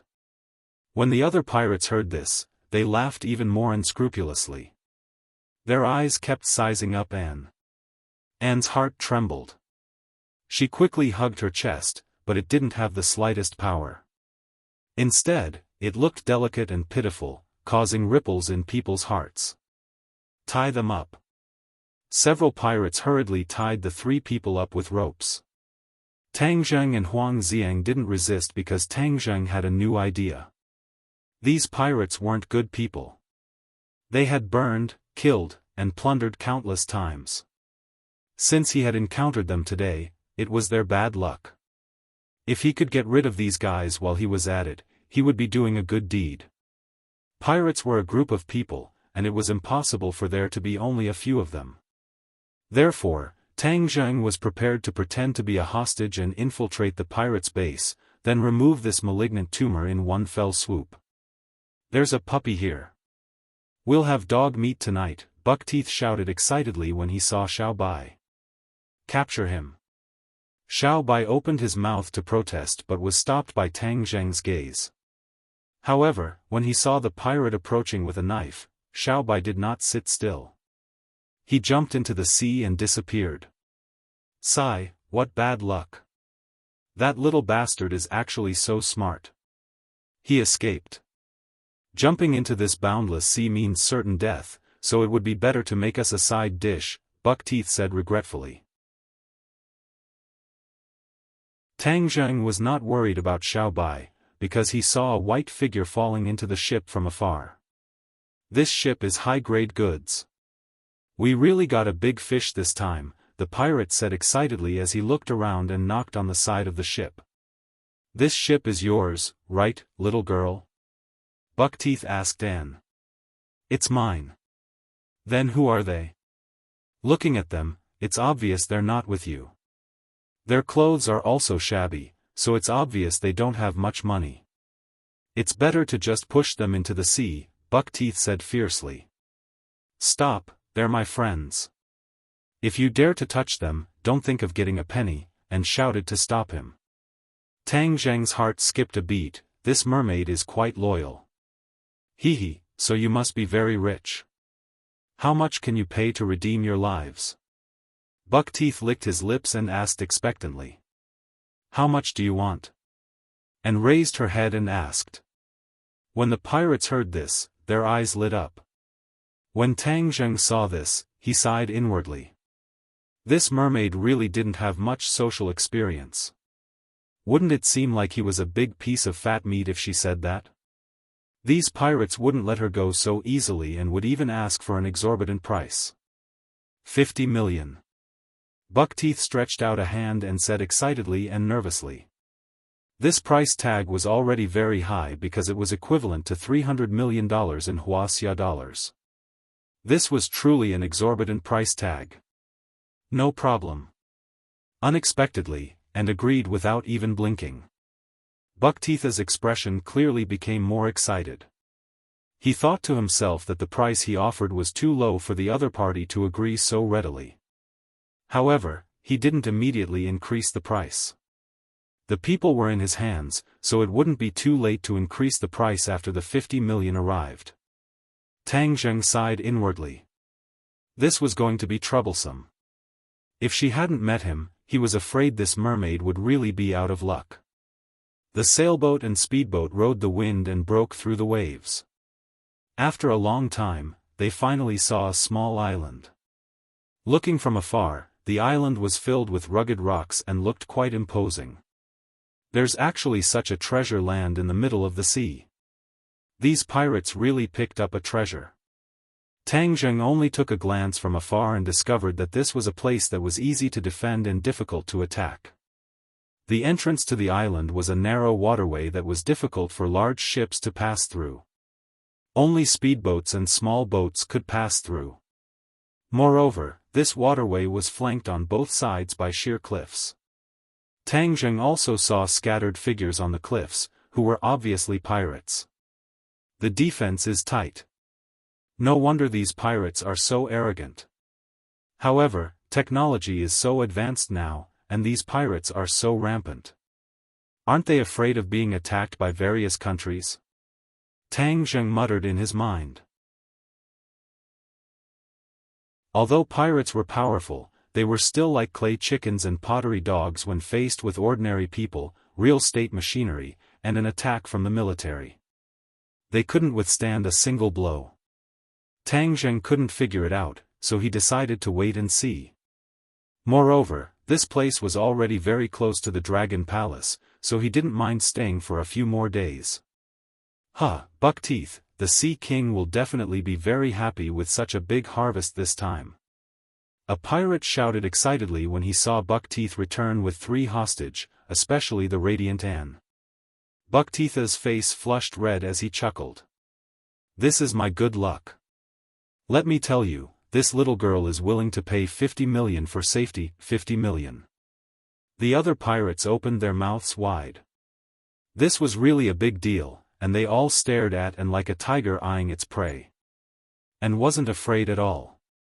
She raised her head like a proud princess and looked at the pirates with disdain. She muttered to herself, a group of pathetic people who let their hearts fall into depravity because of money. Tang Zheng smiled bitterly. This mermaid was not only stupid because of money, but she was also a bit of a clean freak. Let's go and see the Sea King. Buckteeth kicked Tang Zheng's leg and cursed. Tang Zheng's face flashed with anger. Buckteeth, you just wait. You dare to kick me? I'll make you suffer later. In the center of the island, hidden among many tropical plants, a stone building was particularly eye-catching. Tang Zheng saw it from afar. This is the residence of the Sea King. This Sea King is the leader of this group of pirates. Tang Zheng pondered. Creak. 2 dark pirates pulled open a huge stone door, and Buckteeth led the 3 of them in. The floor was paved with stone slabs, and the air was filled with the smell of the salty sea breeze. The light was somewhat dim. A big man sat boldly on a huge throne. This big man had a full beard and was muscular. He was bare-chested and only wore a pair of shorts on his lower body. His skin was dark, and his eyes were bright and full of expression. 2 Western beauties sat on the armrests on both sides of the throne. Only a few pieces of gauze covered their bodies, so they were almost naked. In any case, Tang Zheng could clearly see their body parts under the gauze. However, these 2 Western beauties had dull expressions, as if they were walking corpses without souls. Buckteeth, how was the harvest this time? The Sea King asked. Buckteeth knelt before the Sea King and said respectfully, Sea King, the harvest this time was quite bountiful. We caught a big hostage, and this woman agreed to pay 50 million to redeem herself. The Sea King's gaze turned and fixed on Anne. He couldn't hide his pleasant surprise and said, what a stunning beauty. After saying that, he impatiently stood up and casually threw the 2 beauties beside him to the ground. Then, he strode toward Anne. And subconsciously took a step back and shouted, What are you doing? The Sea King grabbed Anne into his arms and said with an evil smile, I've never seen such a stunning beauty before. Buckteeth, you've done a great service this time. Buckteeth was unable to restrain his joy. Get lost. If you dare touch me, you won't get a single cent, and loudly shouted to stop him. The Sea King's hand subconsciously stopped and released Anne. He laughed mischievously and said, Don't worry, I'm a very trustworthy businessman. As long as you give me the money, I definitely won't touch you. And heaved a sigh of relief, and some color returned to her pale cheeks. Tang Zheng secretly shook his head. This silly girl actually believed this pirate leader. If she could believe his words, then pigs could fly. The Sea King's gaze roamed over Annie's body as he thought to himself, Beauty, when your money arrives, I'll slowly enjoy you. Getting both the person and the money at the same time, that's the style of the Sea King. Make the call and transfer the money. The Sea King handed a satellite phone to Anne. Annie hurriedly dialed the number, and the call went through immediately. However, the Sea King snatched the phone away and shouted into the phone, "Your relative is in our hands. Prepare to transfer 50 million to us, or I will immediately throw him into the sea to feed the sharks." "Who are you? Why do you have this phone?" A dignified man's voice came from the satellite phone. "Beauty, what's your name?" "He actually doesn't believe me," the Sea King asked. "Anne. And is in our hands. Do you hear me clearly now?" The Sea King said arrogantly. The other party's breathing clearly paused, and then he said in a deep voice, "Let me talk to Anne. We have always complied with our customers' requests. We can satisfy your request." The Sea King handed the phone to Anne's mouth. "Father," and called out. "And, don't worry. We'll definitely get you out." The Sea King immediately took the phone back and said, "Now you know that I didn't lie to you. Transfer the money to this account immediately. If you don't receive the money within an hour, you won't be able to see your precious daughter again.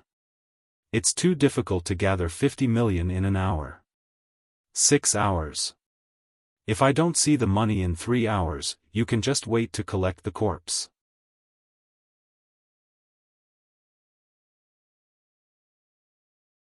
Chapter 493. The Sea King hung up the phone and didn't immediately make a move on Anne.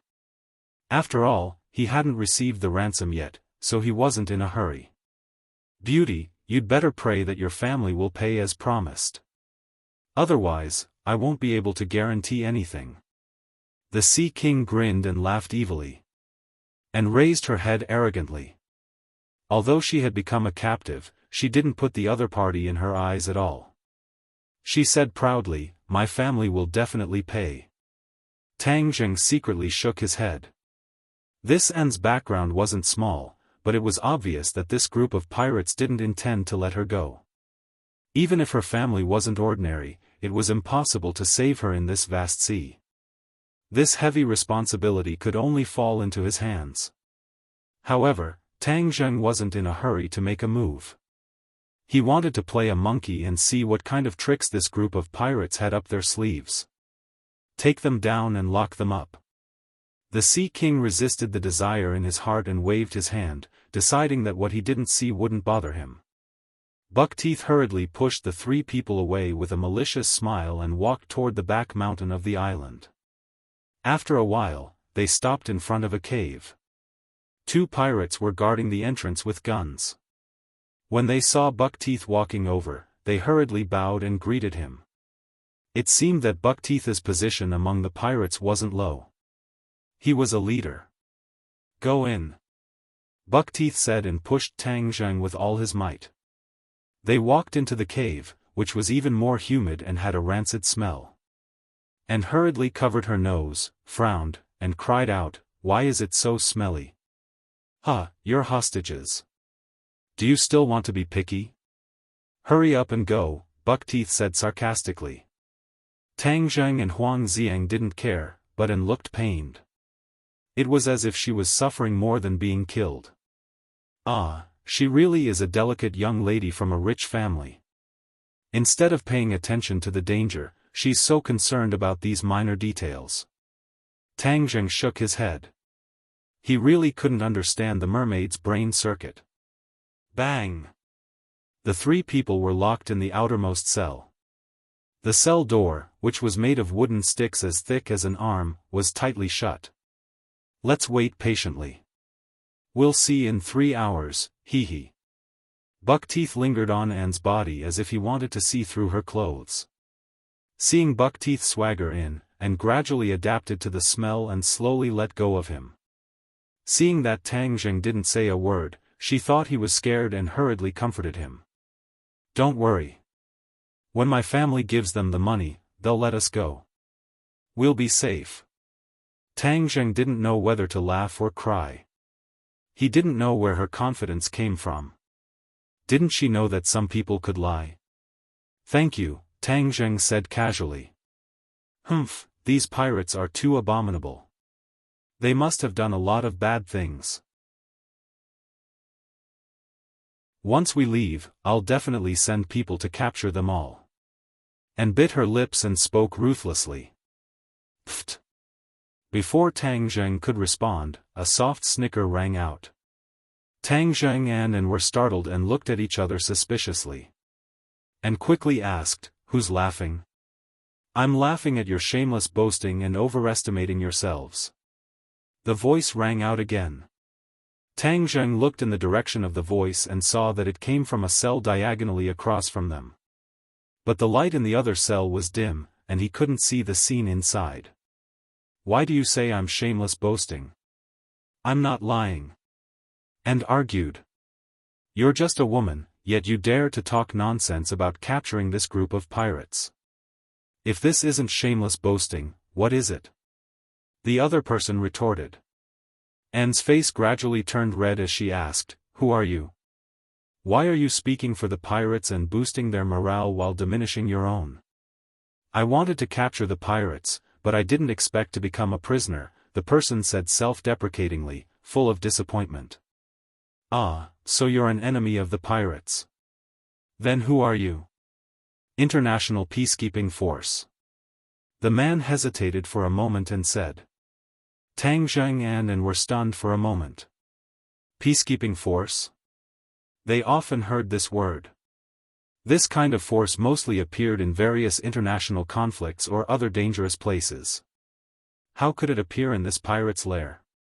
As if understanding the doubts of the two, the other person said, "The United Nations has been paying attention to this group of pirates for a long time. This time, they sent a large number of elites to capture them in one fell swoop." He stopped and didn't continue. Obviously, this operation was a complete failure, so he was embarrassed to speak. Thinking about it, it was also very reasonable. Even the peacekeeping force had failed, but Anne said that she wanted to capture all the pirates. This was indeed a bit of shameless boasting. Tang Zheng didn't expect this group of pirates to be so notorious that even the peacekeeping force was alarmed. This made him even more determined to get rid of this group of pirates. However, he was also very curious. The combat power of the peacekeeping force should be more than a level higher than this group of motley crew. Why did they mobilize so many people to crusade against them fail? Obviously, and also had this question in her heart, so she asked directly. The other person was silent for a moment, sighed, and said dejectedly, "Originally, we were well prepared. Everyone was very confident in the air and sea attack. But I don't know why, in the blink of an eye, all our mechanical equipment failed. The plane crashed, the ship broke down, and we became live targets. We were shot down and sunk." Recalling that scene, he still had some lingering fear in his heart, because all of this had far exceeded his imagination. Everything had happened too quickly, and all of his comrades had been sacrificed. In the end, he was the only one left in the army of hundreds. He was prepared to give himself a glory bomb, but he didn't have time and was directly captured. Anne's eyes widened in disbelief. As if listening to a book, she subconsciously shook her head and said, "You're making up a story." Hee hee. The other person laughed self-deprecatingly. "I also hope that all of this is a story I made up, so that my comrades can come back to life." And looked sad and didn't say more. It seemed that the other person wasn't making up a story, but what he said was a fantasy. She definitely wouldn't believe it. But when Tang Zheng heard this, his pupils involuntarily shrank. He asked, "Could it be that the pirates have some kind of high-tech weapon?" "Impossible." The other person denied it immediately. "There is no such high-tech weapon in this world because this kind of weapon is too heaven-defying. It's impossible for it to exist." Tang Zheng thought about it and found that it was true. If there really was a high-tech weapon that could stop all the planes and warships, then the country with such a weapon would definitely become the master of this world. It was like he had the sharpest spear and the strongest shield. He was the only one who could attack others. If the enemy wanted to deal with him, it was simply a fool's dream. Tang Zheng muttered in his heart. If this wasn't a high-tech weapon, then what could it be? He couldn't figure it out no matter how much he thought about it. The other person seemed to be tired of talking. No matter how Tang Zheng asked, he didn't say anything. The cave fell into a dead silence. Although An's face turned a little pale, she still comforted Tang Zheng softly. You have to have confidence. We will definitely regain our freedom. Tang Zheng smiled. I have confidence. Annie smiled, thinking that it was her consolation that worked. She began to chat with Tang Zheng, not feeling the slightest bit of self-consciousness as a captive. After a long time, Buckteeth strode in with a few pirates and fiercely grabbed the person in the cell. Tang Zheng finally saw the other person clearly. He was a tall white man with injuries on his body. He wasn't in good spirits, but there was a trace of determination and unyielding between his brows. What are you doing? And immediately questioned loudly when she saw the situation. Beauty, you really have a merciful heart. You can't even protect yourself, but you still have the leisure to care about others, Buckteeth said with a smirk. Hurry up and let him go. Look at how injured he is. Don't tell me you still won't let him go. Do you still have any humanity? Anne's question was powerful and awe-inspiring. We're freeing him, and we're giving him a final performance in front of a global audience. After today, he's going to be the most famous star in the world. We're helping him, you know. Buckteeth argued irrationally. And froze for a moment and didn't immediately understand the meaning of the other party's words. However, Tang Zheng immediately understood. The pirates were going to broadcast the killing of the peacekeeping soldier live worldwide. This kind of thing was very proficient in using by various terrorist organizations. This was to increase the deterrence and make everyone afraid of them. There was no doubt that a global broadcast of killing a peacekeeping soldier was more powerful and could achieve better results than killing an ordinary person. This group of pirates is no different from a terrorist organization. They have no humanity at all. Tang Zheng silently criticized. This kind of live broadcast was not only a nightmare for ordinary people, but also for the families of the killed. How cruel was it?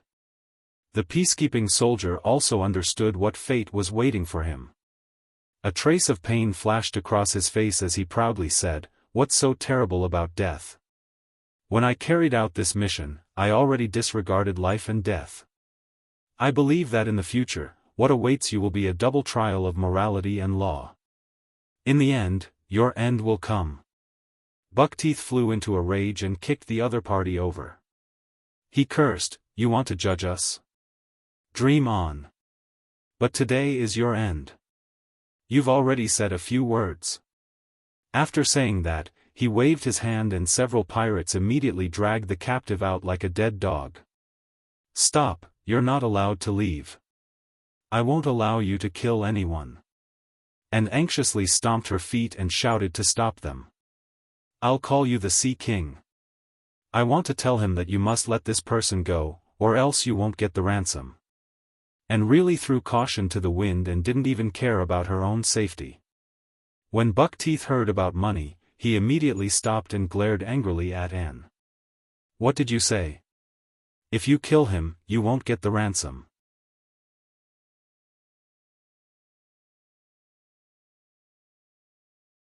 Chapter 494. The cell door opened, and Buckteeth fiercely escorted Anne out. Seeing this, Tang Zheng hurriedly said, "We also want to watch." Someone actually volunteered to watch the killing. Interesting. Buckteeth looked at Tang Zheng in surprise. Tang Zheng pretended to be timid and smiled. "I want to broaden my horizons." Buckteeth pondered. "Since you're so anxious, I'll kill that peacekeeper later and make you famous. I'll also broadcast it to the world. That way, it'll be even more shocking." Okay, as you wish." They were escorted out of the cave. And frowned and glared at Tang Zheng. She scolded him in a low voice, "Why did you get involved? It's very dangerous. A global broadcast? I've never seen it before. It's broadening my horizons, Tang Zheng said with a smile. Anne's frown deepened. She looked at him speechlessly and warned, "Don't talk nonsense later. I must make them give up on such inhumane behavior." Tang Zheng rolled his eyes. "Since you already know they're inhumane, why are you still trying to persuade him? Isn't that playing the lute to a cow?" They were escorted to the Sea King. The Sea King's eyes seemed to sink into Anne's body. He strode over and said, "Miss Anne, your ransom hasn't been paid yet. It's been transferred. It looks like your family won't pay." Anne shook her head firmly. "That's impossible. It's not time yet. There's only a few minutes left. However, I don't mind waiting a few more minutes to deal with this annoying guy first." The Sea King shrugged and locked his eyes on his target. "Bezer, you're really a lucky guy. Today, I'll make you the focus of the world's attention," the Sea King said maliciously. Bezer was the name of this peacekeeper. Hearing this, he wasn't afraid at all and loudly rebuked, "Sea King, you've committed all kinds of crimes. Even the heavens won't obey you. The international community won't let you off. The more arrogant you are now, the faster you'll perish." Is that so? Why was your army annihilated? Let me tell you, no matter how many troops you send, I can make sure that none of you return." The Sea King was very confident. "Arrogant." Bezer spat. He didn't believe it. Tang Zheng did not really believe that the Sea King had the ability to do so. After all, this group of pirates could not be compared to a regular army, especially a peacekeeping force that had gathered many elites. He did not know where the Sea King's confidence came from. The cameras were already set up and connected to the internet. The global live broadcast began. The Sea King swaggered back to his throne and faced the camera. He did not cover his face like the other terrorist organizations. It was as if he was not afraid of exposing his appearance. "Viewers from all over the world, today, I, the Sea King, will bring you a feast of blood and lives. I will show you who the real king of the sea is." The Sea King's opening was simple and straightforward, full of confidence. In today's society, the internet covered the entire world. Therefore, when this live broadcast video was released, it immediately attracted the attention of many people. However, most people treated it as a prank. However, the Sea King did not disappoint the audience. He immediately ordered his subordinates to bring Bezer in front of the camera. A gleaming knife was placed on Bezer's neck. "Hey, the acting is quite realistic. It's just a claptrap. It's just a clickbait. Yeah, he didn't even cover his face. There isn't such a bold terrorist organization in the world." The audience left comments. Most of them still did not believe it. However, the United Nations was shocked. Ordinary people did not know about Bezer's background, but the United Nations was very clear about it. Many people even knew about the encirclement operation against the Sea King not long ago. The United Nations thought that the whole group had been annihilated. They did not expect that there would be a captive. If they killed Bezer in front of the entire world, the impact would be unimaginable. The United Nations immediately took action. However, at the same time, they found that a few ships had appeared in the sea. They were moving at full speed towards the island. The Sea King did not know about this, nor did he care. He was focused on the audience's reaction. Seeing that most of them did not believe him, he angrily slapped the seat and said, "You don't believe me, right? Don't worry. You'll believe me in a while. I'll show you the power of the Sea King. However, I have to introduce myself first so that everyone can get to know me. You can call me the Sea King because I am the king of the sea. I'm currently on an island in the middle of the sea. I've named it Sea King Island. This is my base. I announce that from today onwards, all ships that pass through this area will have to pay taxes to me in order to seek my protection." At the same time, Buckteeth opened a sea map. The Sea King drew a large circle on a large area on the map. This meant that this area of the sea would be included in his sphere of influence. This person is really crazy. The King of the Sea is really whimsical. Yeah, and those people are fooling around with him. They're simply idiots. The audience expressed their opinions. You guys are the idiots. You don't believe me, but I'll make you believe me now. Do you see? This person is Bezer. He's the only remaining captive of the United Nations peacekeeping force sent to encircle me. Today, I'm going to kill him in front of the entire world. The Sea King's voice was filled with madness, and his expression gradually became ferocious. Many of the audience saw this and gradually began to believe him. Could this be true? Is this person really so crazy that he's going to kill people on a live broadcast? You'll know if you keep watching. Seeing the audience's reaction, the Sea King's tanned face flushed with pride.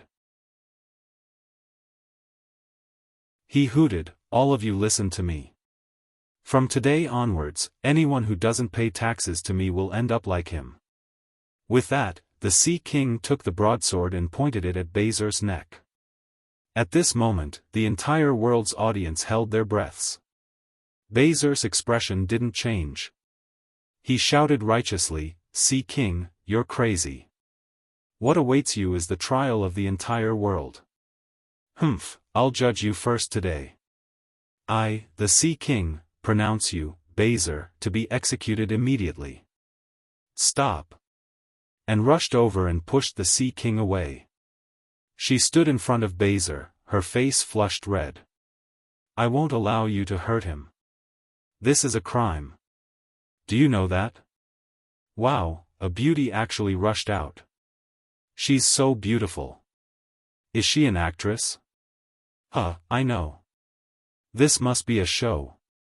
The tense nerves of the audience relaxed and they started to tease. "Isn't this Princess and of the Swedish royal family?" Suddenly, an audience member commented. "Princess, is this a joke?" "Yeah, how could a princess be in a movie? This must be a joke." The audience didn't believe it. The audience member immediately posted a link to a web page. Out of curiosity, everyone clicked on it. It was a photo of the Swedish royal family attending an event. Anne's photo was among them. She was even described as the most beautiful princess of the Swedish royal family in the past 100 years. Wow, it's really Princess Anne. Could this video be a joke? The Sea King actually captured Princess Anne too. Shocking news. This is too explosive. One by one, exclamation marks appeared in the minds of the audience. At the same time, the world's major news media picked up the news and immediately reported on this incident that was originally thought to be a farce. The world's major news outlets immediately cut to the live video. This time, it wasn't only on the internet, but also on TV. The incident had escalated. The Sea King didn't expect this turn of events. He didn't rush to capture Anne. Instead, he stretched his neck and his eyes scanned Anne's body. I've caught a big fish this time. The goddess of luck is so good to me. So Bezer is just a small shrimp. This beauty is the real deal." The Sea King suddenly rushed to Anne's side and grabbed her lotus-like arm. He smiled maliciously and said, "So it's your highness. It's my great honor to be here on Sea King Island today." As he spoke, he bent over and made a gentlemanly gesture, but it was neither fish nor fowl. He didn't look like a gentleman at all. And frowned in disgust. Tang Zheng didn't expect to meet the princess of a country. No wonder she had such a strong aura and was so confident. This is getting more and more interesting. Since her identity is so special, it seems that she doesn't need my help. If a country's princess was captured, the other party would have taken action long ago. Perhaps the rescue team would have arrived soon. Of course, there was no need for Tang Zheng to be the hero and save the beauty. Moreover, the Sea King knew Anne's identity and wouldn't easily make a move against her. This was because he wasn't targeting a person or a family, but an entire country. Other than those anti-human and anti-social terrorists, even a master cultivator like Tang Zheng wouldn't dare to make an enemy of a country. However, a princess of a country sailing around the world by herself. Her courage isn't ordinary. She has a very adventurous spirit. Tang Zheng couldn't help but look at Anne. This princess was really different from the rest. She didn't take the usual path. No wonder your family was willing to pay the 50 million ransom. It's because my price was too low. This price definitely doesn't match the princess's identity, the Sea King said greedily. Then what do you want? Anne asked. Seeing the contempt in Anne's eyes, the Sea King became angry. He rolled his eyes and said with a smirk, since the price is too low, I'll use other things to make up for it. As he spoke, he pinched Anne's chin. Her fair skin immediately flushed red. She angrily said, "Let go of me."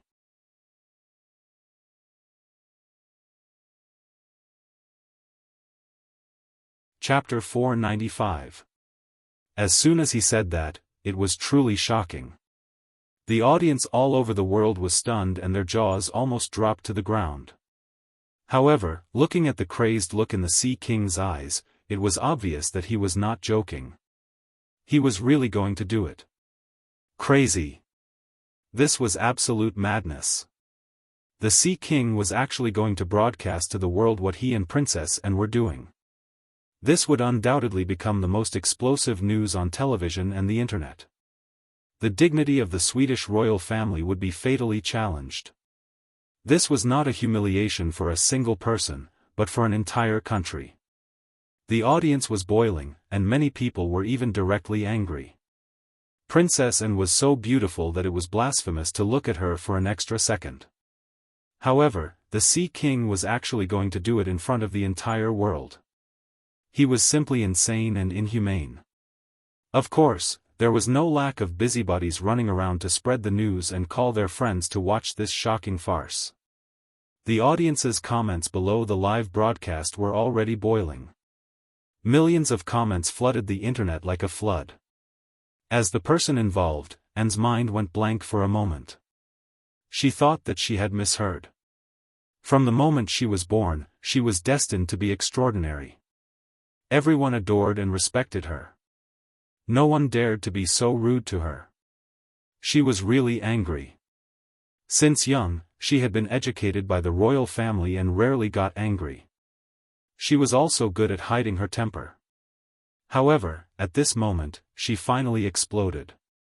She gritted her teeth and said, "Shameless." These two words were extremely harsh to her. In her education, there was no such thing as a shrew swearing on the streets. This was the limit of what she could think of.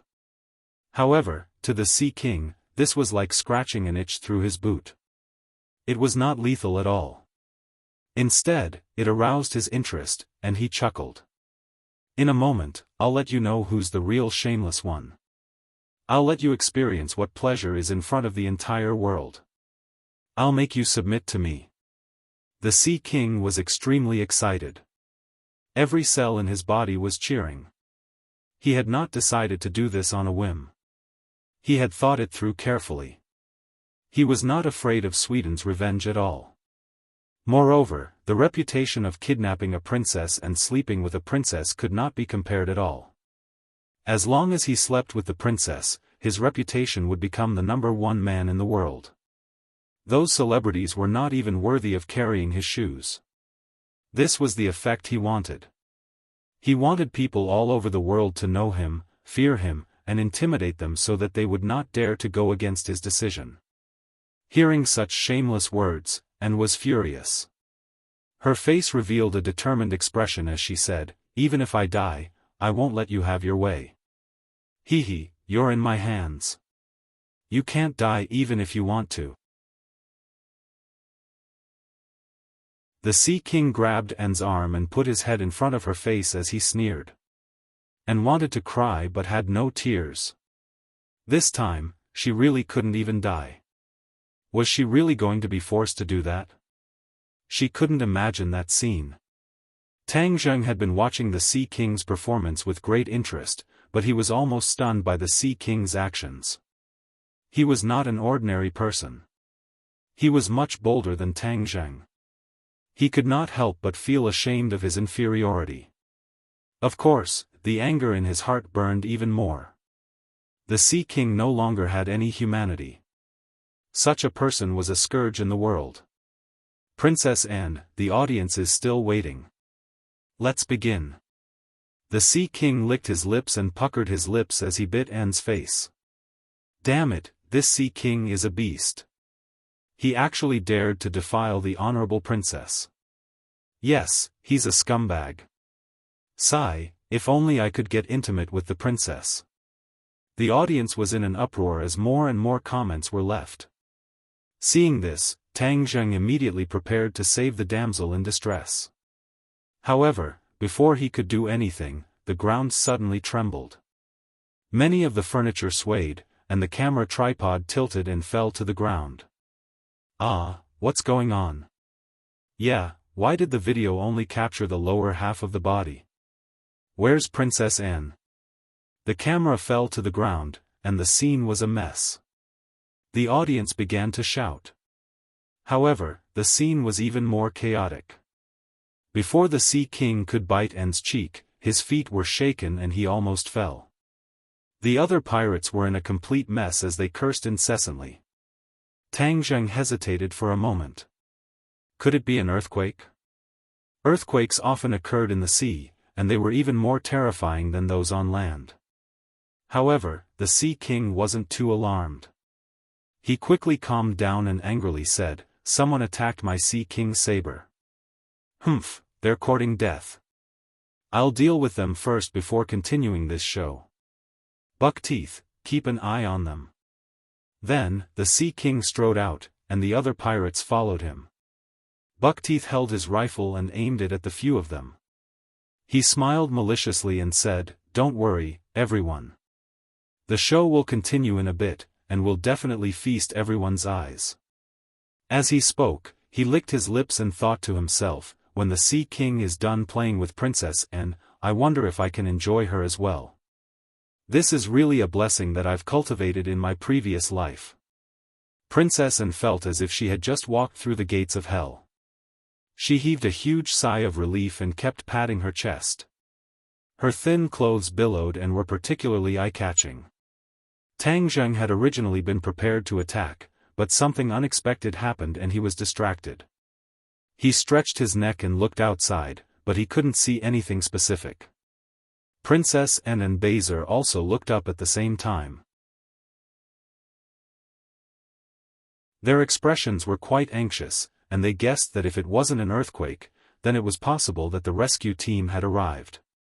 Buckteeth saw their expressions and curled his lips in disdain. "Don't get your hopes up. These people who came to save you will never return. They're no match for the Sea King." Anne retorted, "You're boasting shamelessly." Buckteeth said, "If you don't believe me, you can ask this Baser how he was captured. His entire army was wiped out, and that's proof. The Sea King is the king of the ocean. As long as it's on this island, no one is his match." Buckteeth had great confidence in the Sea King. Baser frowned and said, "Don't be arrogant. You kidnapped Princess Anne this time. Not only the peacekeeping force, but even the Swedish royal family won't let you go. This time, there will definitely be a large army pressing on the border. Your end is here. We'll see in a moment." Buckteeth's confidence didn't waver in the slightest. Tang Zheng looked at Buckteeth thoughtfully. For a desperado to trust another person so much, it could only mean one thing: the Sea King was really powerful. But what made Tang Zheng suspicious was that the Sea King wasn't a martial artist, and he definitely wasn't a cultivator. This made Tang Zheng puzzled as to why the other party had such strong confidence. Where did this confidence come from? Boom, boom, boom. Loud noises came from outside, and battle cries rose and fell one after another. Bazer's face lit up and he whispered, "They're fighting. The pirates are finished this time." Princess and also showed a look of joy. But Buckteeth was still calm in the face of this change. Instead, his shifty eyes darted around En's body. Tang Zheng also didn't act rashly. If the pirates were really finished, then he wouldn't make a move to avoid exposing his skills and causing unnecessary trouble. At this moment, the internet was in an uproar. They didn't know what had happened, but the faint loud noises seemed to indicate something. Many people guessed that the rescue force had arrived. A good show had come to an end before it had even begun, which made many busybodies feel rather regretful. At the highest point of Sea King Island, the Sea King stood there majestically with a group of pirates, looking down at the approaching warships. The strong vibration just now had been caused by the shells fired from the warships, but the pirates were safe and sound. Moreover, a faint curtain of light appeared above them, which wasn't obvious under the strong sunlight. Boom, boom, boom. Boom, boom, boom. Another series of cannonballs struck the light screen and exploded one after another. Sea King Island remained unscathed. This curtain of light was like a huge protective cover covering Sea King Island, ensuring its safety and making it impossible for foreign objects to break through. The Sea King looked at the curtain of light confidently with a smile on his face. What peacekeepers and government troops? They're all a piece of cake in front of me, the Sea King. The other pirates echoed, the Sea King unifies the sea and is the true king. After this, let's see who dares to disobey your orders in the future. The Sea King nodded with satisfaction. Sea King, the planes are here. A pirate pointed at several planes whistling in the distance. Then I'll call these planes to take a bath in the sea. The Sea King took out a colorful conch, aimed his lips at it, and blew. Woo, a melodious sound rang out and drifted into the distance. The other pirates clenched their fists and revealed excited expressions. Rumble, suddenly, the sea boiled and set off huge waves. At the same time, the planes and warships stopped. The planes fell from the sky and fell straight into the sea, while the warships quietly stopped in the sea, unable to move. Whoosh! A wave soared into the sky and hit the warships directly. The warships immediately cracked, and seawater poured in. The warships quickly sank into the sea. A total of 2 warships were almost instantly broken by the waves and completely lost their power. The people on the warships jumped into the sea, but most of them were drowned by the waves and disappeared without a trace. Send someone to capture a few captives and let the world see my strength, the Sea King ordered. A few pirates rushed to the area where the incident happened in a speedboat. As the waves gradually subsided, only a few figures were left on the surface of the sea. The others had completely sunk into the sea and were nowhere to be found. These people were immediately escorted to the speedboats by the pirates and brought to Sea King Island. The Sea King walked toward the captives proudly. Looking at the frightened expressions of more than 10 captives, he was overjoyed and laughed to the sky.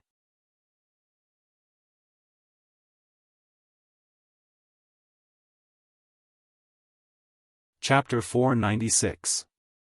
The old man had a natural affinity and was dressed meticulously. Although he had been soaked in the sea, he still had an extraordinary temperament. The Sea King stared at the old man and thought that this man had an extraordinary temperament. Could he be the King of Sweden, Princess Anne's father? If so, then this fish was even bigger. Bring him here, the Sea King ordered.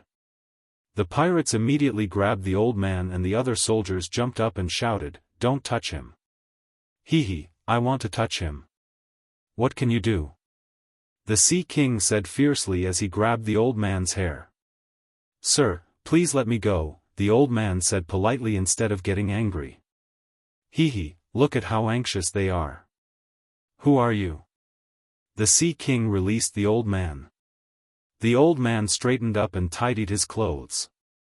He bowed slightly to the Sea King and said, "I am the butler of the Swedish royal family, Bruce. I am in charge of liaising with you regarding Princess Anne. The Sea King curled his lips and said disappointedly, so you are just a servant. How dare you play dumb with me?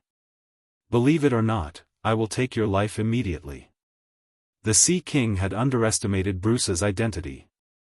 As the butler of the royal family, he was equivalent to Hua Xia, the minister of the inner palace in ancient times.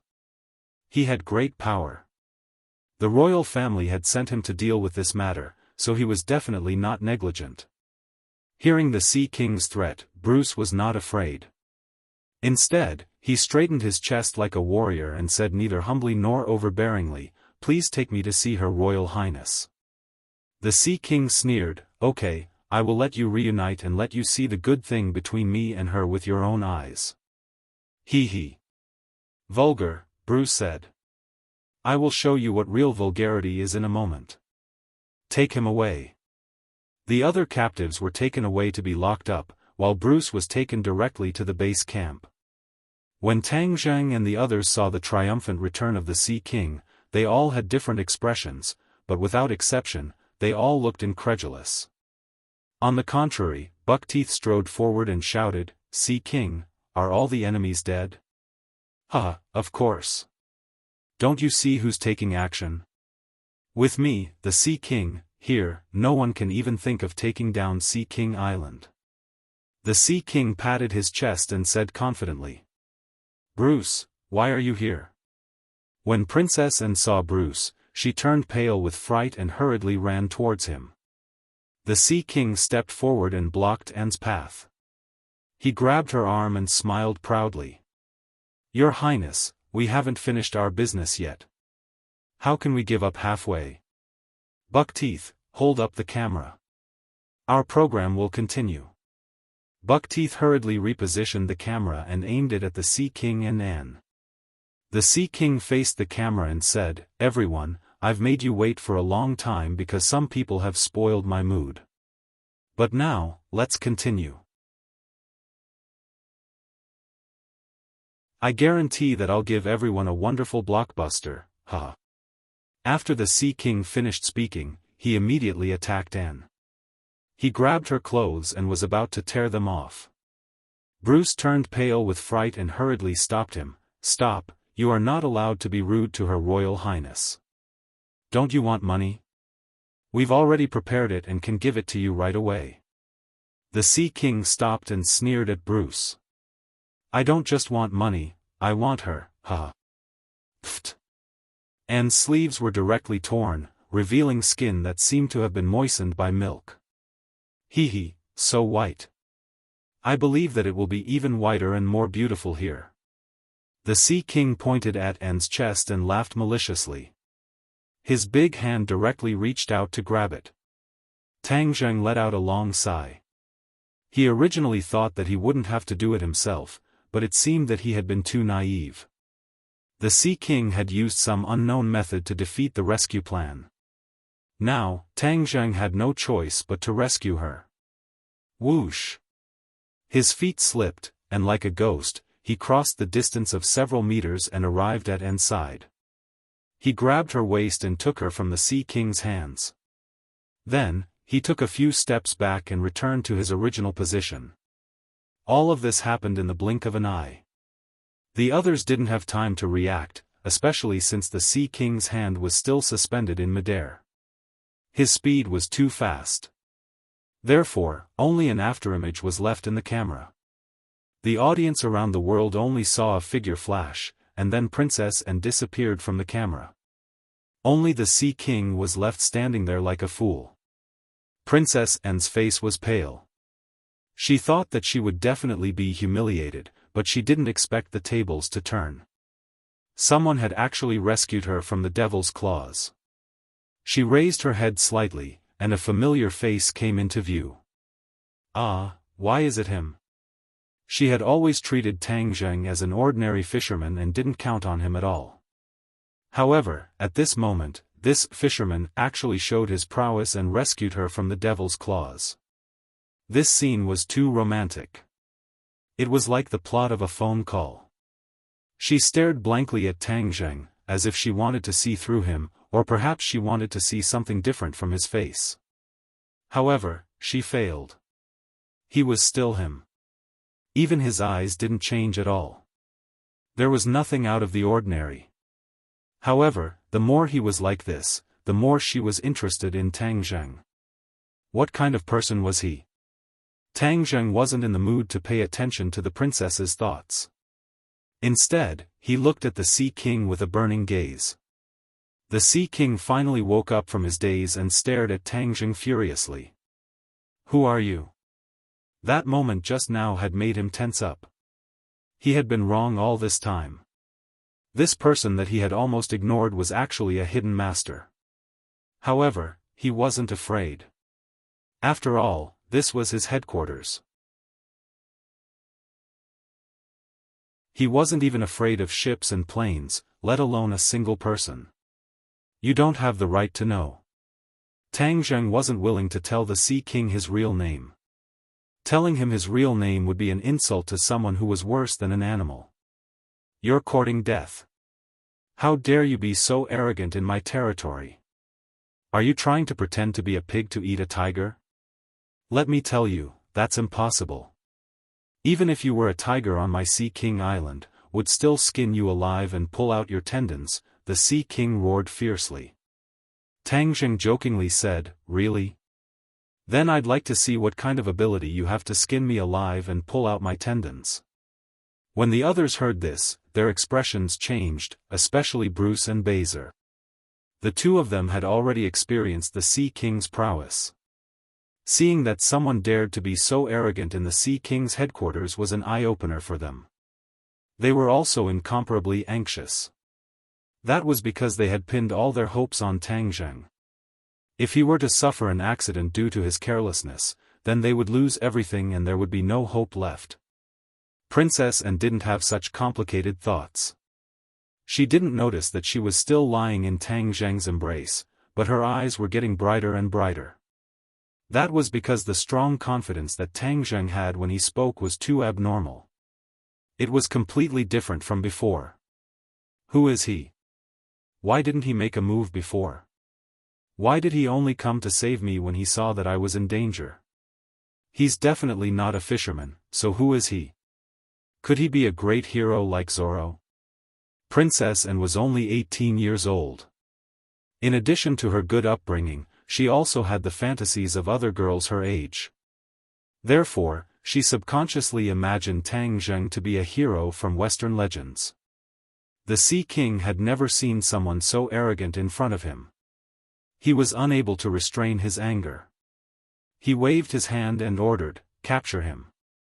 I want to skin him alive in front of the whole world." When the audience saw this scene, they were already seething with excitement. Just as Her Highness was about to be killed, a hero had unexpectedly appeared. Many people left comments wanting to see what this lone hero looked like. However, the camera had been focused on the Sea King, so they could only see his ugly face. "Kid, surrender or we'll shoot." Buckteeth took the lead, and a dozen pirates surrounded Tang Zheng, aiming their guns at him. Tang Zheng hugged and even tighter to prevent her from getting hurt. Their bodies were tightly pressed together, and Anne couldn't help but blush.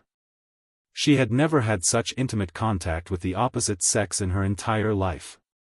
However, she wasn't an unreasonable person. She knew that he was trying to protect her, so she obediently stuck close to him. Her soft and exquisite body leaned against Tang Zheng's, and her soul-stirring elasticity made Tang Zheng's head sway. However, he quickly calmed himself down and looked at the pirates who were surrounding him warily. The Sea King's face revealed a pleased expression, while Bruce and Baser's faces were pale. It seemed that there was no hope now. Only Anne raised her head and looked at his determined face, waiting for him to make a move. Tang Zheng didn't move. Instead, he said, "Do it." The others didn't understand what he meant. Could it be that he had a helper? The answer was soon revealed. Huang Xiang moved, and with a flash of black light, the demon head blade soared into the air and chopped down. Pooh! A huge head flew up, and blood spurted into the sky. However, this was just the beginning. Huang Xiang's figure was like a ghost, and in the blink of an eye, he passed by 3 people, turning them into headless corpses. All of this happened so quickly that most people didn't have time to react. Buckteeth finally reacted and screamed in horror, immediately pulling the trigger. Gunshots immediately sounded like firecrackers, and the bullets flew directly toward Huang Xiang, Tang Zheng, and even An. Tang Zheng's hand swiped in front of him, activating the sky-devouring technique. The bullets disappeared without a trace before his eyes, but Huang Xiang didn't dodge at all. He held the demon head blade horizontally in front of his chest, and the clanging sounds of ding-dang rang out incessantly. However, he didn't slow down. With a raise of his hand, the blade fell, and another 4 people lost their lives. Huang Xiang's method of killing was truly vicious. He completely separated the heads of his enemies from their bodies. It was exceptionally bloody and terrifying, and it made the originally brutal pirates experience what fear was. With a panicked cry, a pirate threw down his rifle and fled backward. The others also retreated one after another, their faces pale and trembling. They didn't dare to face this godlike guy again. The Sea King's mouth was wide open, and his jaw almost fell to the ground. He stared at Huang Xiang, flabbergasted. So this guy wasn't an insignificant and invisible person after all?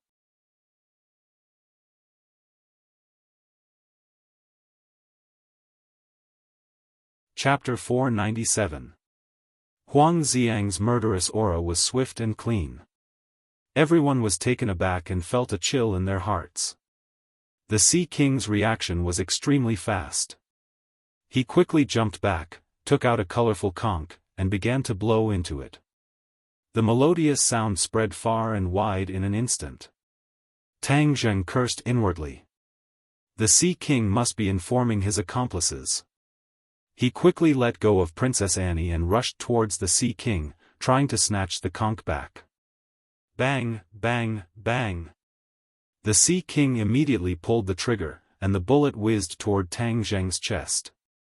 Tang Zheng easily grabbed the bullet and was about to catch the Sea King. The Sea King was not slow either. He pushed Buckteeth forward and rushed out the back door. Buckteeth took a punch from Tang Zheng and fell to the ground like a dog eating feces. He ran to the back door but found that the Sea King had disappeared into the lush forest. Tang Zheng was about to chase after him when Princess Anne stopped him. Wait a minute. Tang Zheng turned around and asked suspiciously, "What's the matter?" Bruce took the lead and bowed respectfully to Tang Zheng. "Thank you for saving us. May I ask who you are?" Tang Zheng frowned and said, "What are you doing? Let's catch the Sea King first. I'll go with you." Bezer had regained his freedom, and his warrior genes had awakened.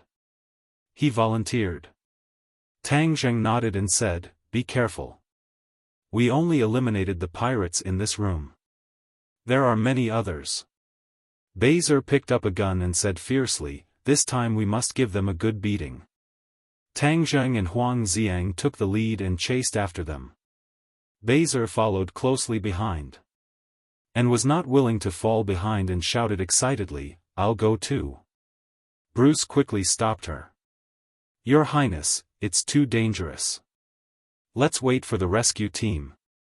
"Humph, this knight is my rescue team." The princess had already recognized the heroic Tang Zheng as a knight. She had a lot of romantic cells in her head. Bruce had no choice but to drag his old body and follow the princess closely in case something unexpected happened. Unfortunately, the audience all over the world could only see a blurry shadow and did not know what exactly happened. However, one thing was certain, and that was that the situation had taken a turn for the better. A knight had appeared and saved the princess from the demons. At the very least, Her Royal Highness referred to this great hero as a knight. Thus, the word knight quickly became popular on the internet. Everyone wanted to see what kind of person the Princess Aura was. Many people fantasized about how good it would be if they were the Princess Aura. That way, they would be able to get close to her. Mr. Knight Tang Zheng shuttled through the jungle. Occasionally, a few pirates would appear, but they were all dealt with by them. Tang Zheng did not show any mercy. Every move was a killing move because the hands of these pirates were stained with the blood of countless innocent people. They were not worthy of pity. In the distance, Tang Zheng finally saw the Sea King. He was already standing on the edge of a steep cliff, looking in the direction of the sea and blowing a conch shell. Although Tang Zheng did not know what the conch shell was used for, he felt that it was not something simple. Thus, he wanted to take it. The Sea King heard the movement behind him and quickly turned around.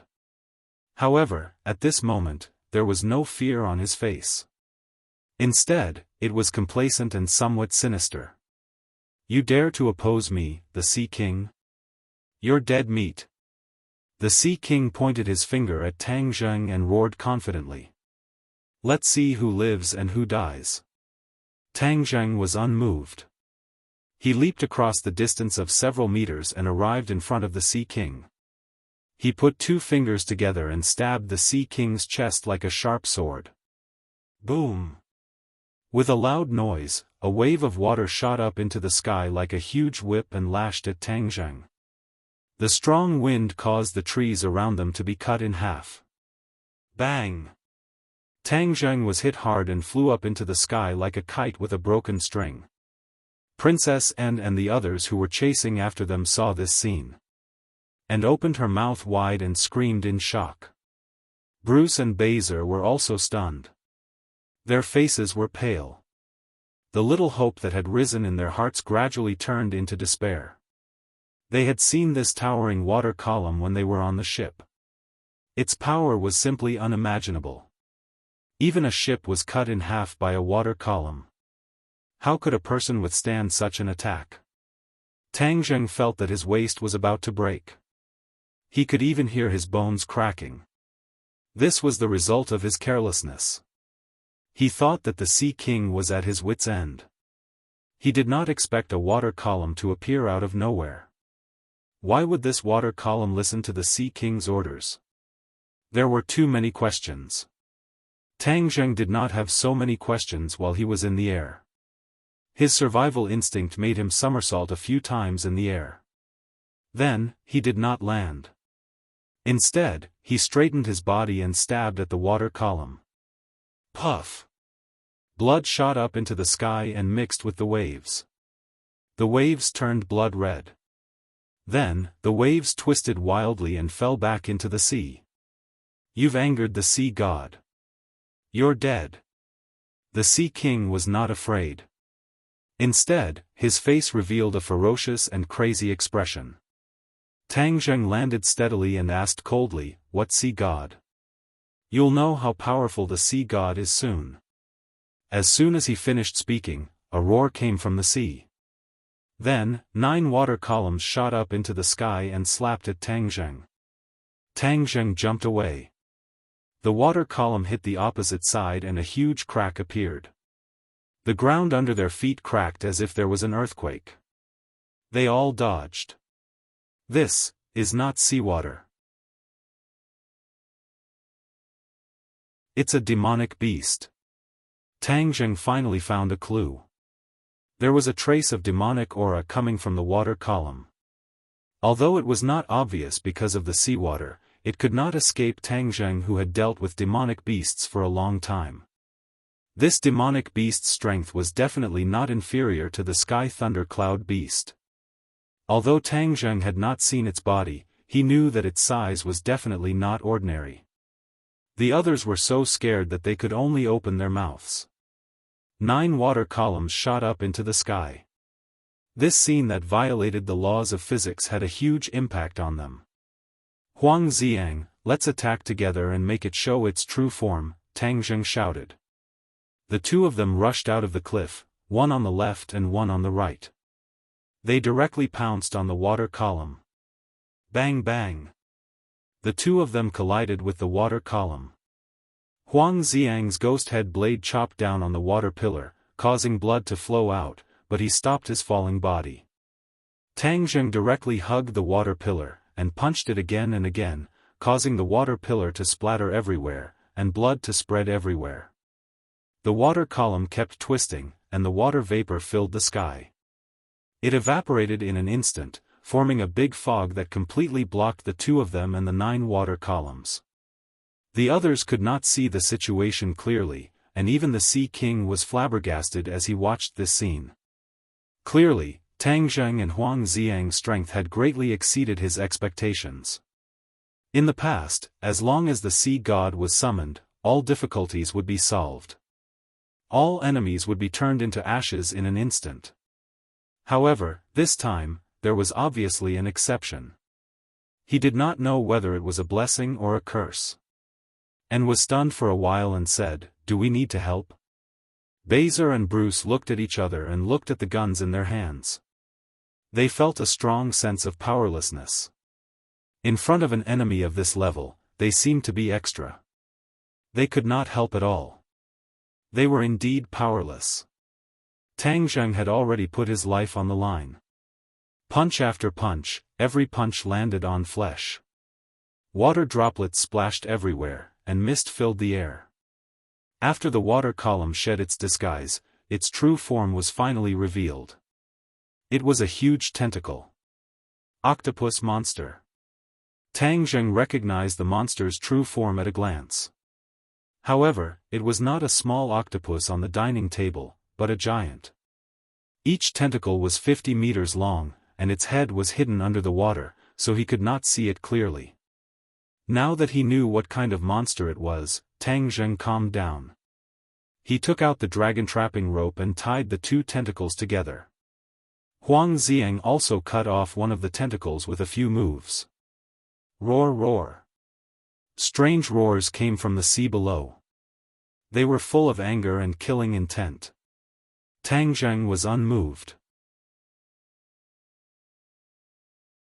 He put 2 fingers together and slashed at the tentacle. After a while, the tentacle was full of holes and broke in the middle. In this way, 2 of the 9 tentacles were cut off, and the other 2 were tied up by the dragon trapping rope. There were only 5 tentacles left, and its combat power was greatly reduced. Tang Zheng was enraptured. He shouted, "Huang Xiang, let's work together and kill it for real." Suddenly, the 2 people's attacks became fiercer. However, the octopus monster did not wait for its death. It roared, and the huge suckers on its tentacles glowed. What's going on? Tang Zheng was shocked. He found that there was a huge suction force on the suckers, which seemed to be tearing people's bodies apart. The 2 people were attracted by the huge suckers and could not move, let alone fight back. Bang bang. The 2 people were hit by the other 2 tentacles, and they could not help but show a painful expression. Oh no, I didn't expect this monster to have such a move. If I didn't attack at close range, I wouldn't have been sucked in, and I wouldn't be unable to move. Now, I'm really a fish on the chopping board. The people on the island looked at each other in dismay when they saw the whirlpool churning and the strange roars coming one after another. They did not look good. The Sea King looked proud. He said, "Now you know how powerful I am. Let me tell you, they're dead for sure, and so are you. Princess N, I must have you today. My knight will definitely defeat the sea god you mentioned. You're the one who's doomed." And raised her neck, full of confidence. And was tall and had long legs. She had a good temperament. At this moment, with her neck raised, she showed a sense of arrogance, which increased her charm and made people's hearts sway. The Sea King licked his lips and found that the pirates under his command were gradually gathering. He waved his hand and ordered in high spirits, "Capture them for me. When the sea god gets rid of the 2 people, I'll deal with them slowly."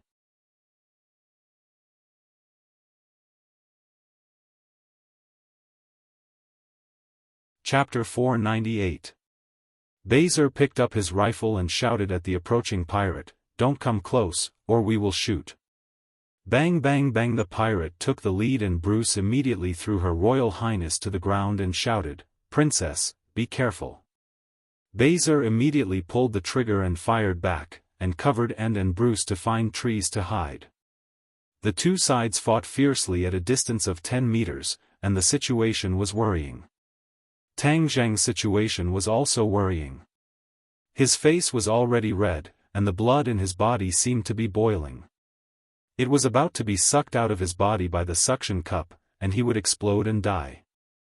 On the other side, Huang Xiang's state was almost the same, and he was struggling to hold on. Damn it, I must find a way to resist this attraction. Yes, attraction. Suddenly, Tang Zheng's eyes lit up. You are not the only one in this world who is attractive, I also have the devouring sky technique. Tang Zheng silently used the Heart Sutra, and his palm immediately produced a huge attraction force, and the air was sucked into the mysterious space in Tang Zheng's palm. Moreover, this attraction force offset the attraction force in the suction cup, and Tang Zheng finally regained his freedom. He kicked the tentacle with his toes and jumped to Huang Xiang's side.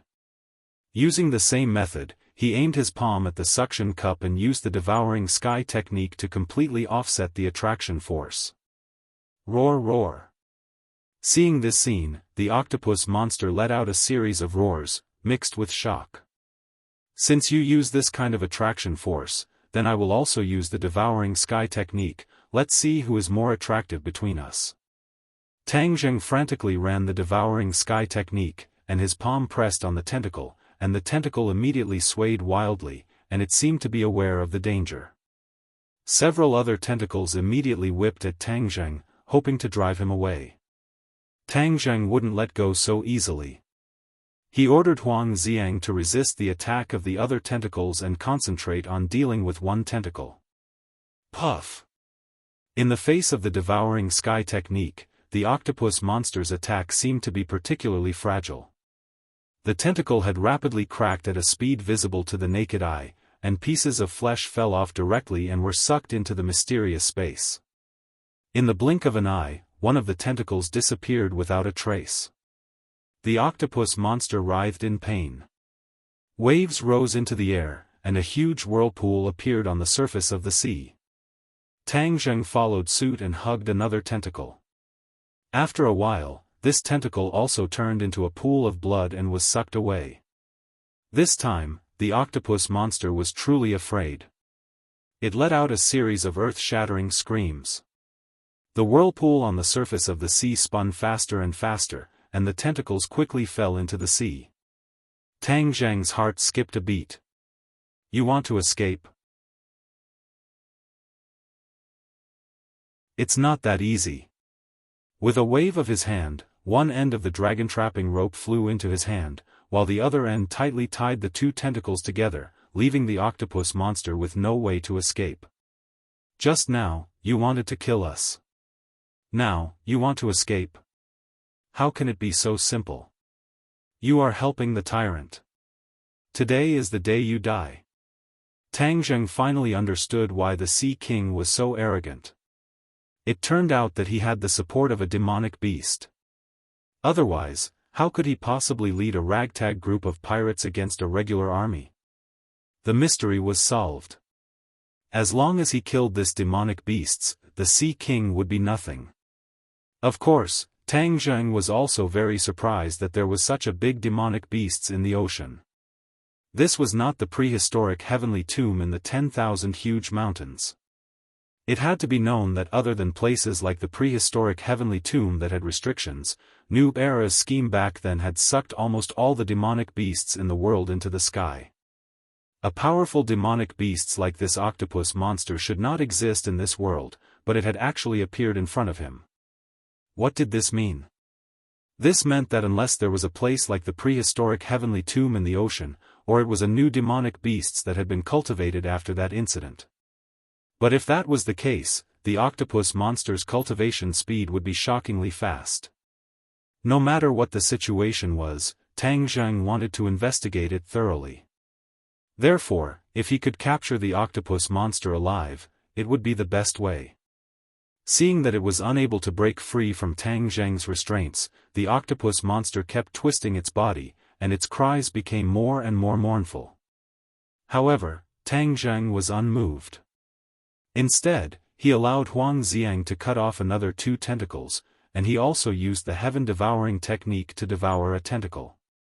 Now, this gigantic octopus monster only had 2 tentacles left that were bound by the dragon-trapping rope. It did not have much power to resist. At this moment, His Highness Princess and the other 2 no longer had the strength to resist. The bullets had already been used up, and the pirates swarmed forward and captured the 3 of them. The Sea King swaggered over and pulled Anne into his embrace.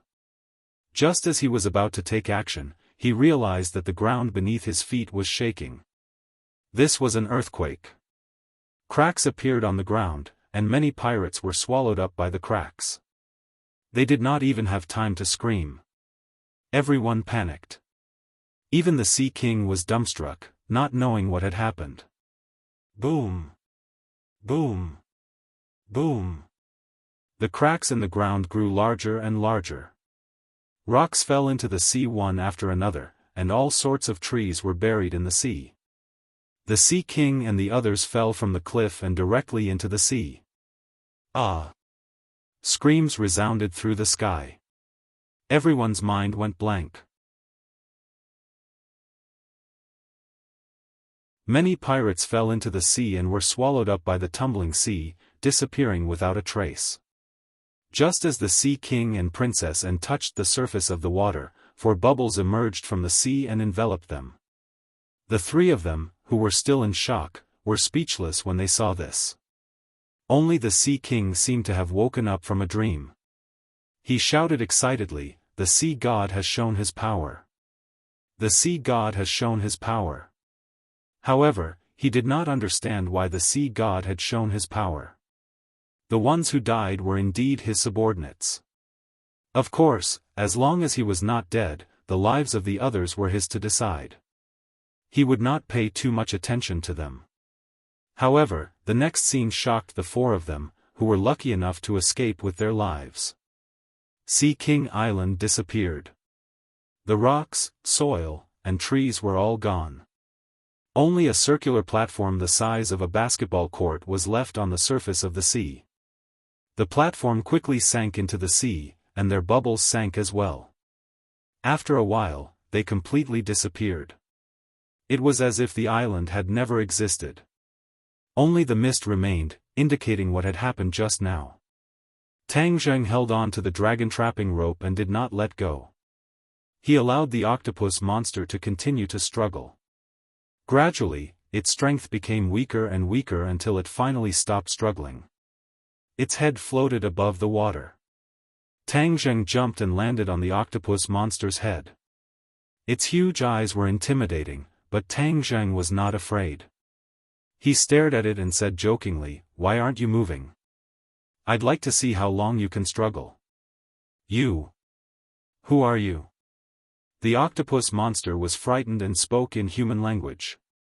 "Hee, it's good that you can speak human language. It's convenient for me to ask. As for who I am, you have no right to know. Aren't humans supposed to be weak? Why are you so powerful?" The octopus monster asked with its big eyes. Tang Zheng laughed, "You think that humans are weak, so you want to bully and humiliate them, right? Let me tell you, there are strong people among humans. I'm a cultivator.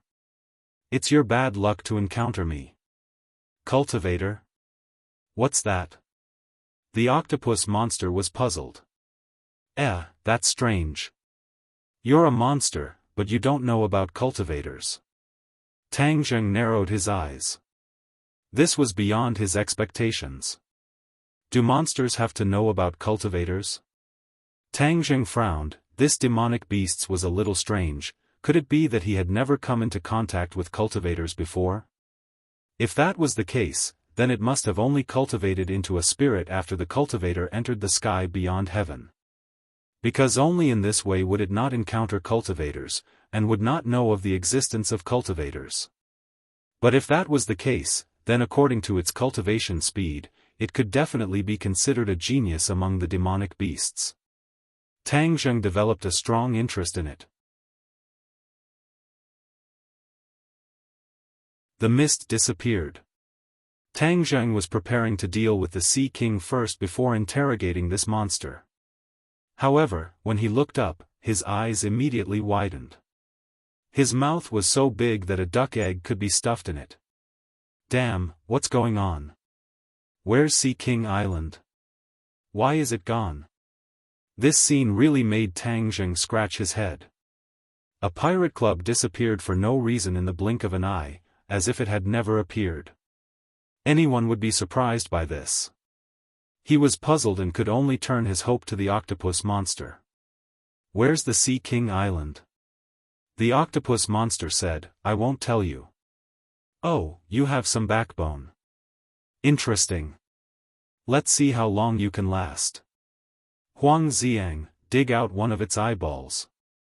Tang Zheng did not talk nonsense and directly ordered. A trace of panic flashed in the octopus monster's eyes. It immediately let out a scream because Huang Xiang raised his knife and a huge eyeball floated on the sea. Ah, I'm going to kill you. The octopus monster cried out miserably. Tang Zheng smiled gently. Hee, I can kill you now, but you can't pose a threat to me at all. Tell me what's going on, or you won't be able to keep your other eyeball. I'll make you wish you were dead. I'll talk. The octopus monster did not have much backbone and immediately begged for mercy. Gue Qiansui left, so the island naturally disappeared. Gue Qiansui? Tang Zheng stared suspiciously. Yes, this island was built on Gue Qiansui's back. It dived into the sea, so the island naturally disappeared. It must have seen that I was not your opponent, so it ran away. It's a coward. The octopus monster angrily cursed. Tang Zheng suddenly realized that the island was actually built on top of a tortoise shell. Without a doubt, this Gue Qiansui was definitely a demonic beast. Why were there so many monsters in the sea? Did he poke into a monster nest? Where did they go? Tang Zheng asked. The octopus monster hesitated and said, the Crystal Palace. Take me there. No, I can't take you there. The octopus monster immediately refused. Oh, it seems that you don't want to live. No, even if you kill me, I can't take you there. The octopus monster's attitude was very firm.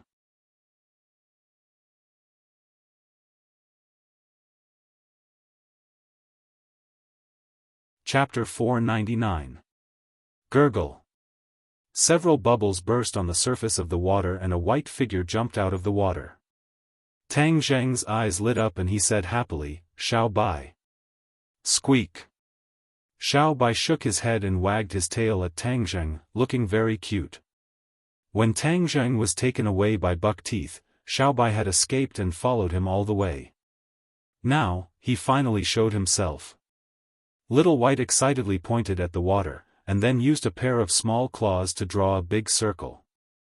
Tang Zheng seemed to understand and asked, Tortoise? Xiao Bai quickly nodded and pointed at the water again.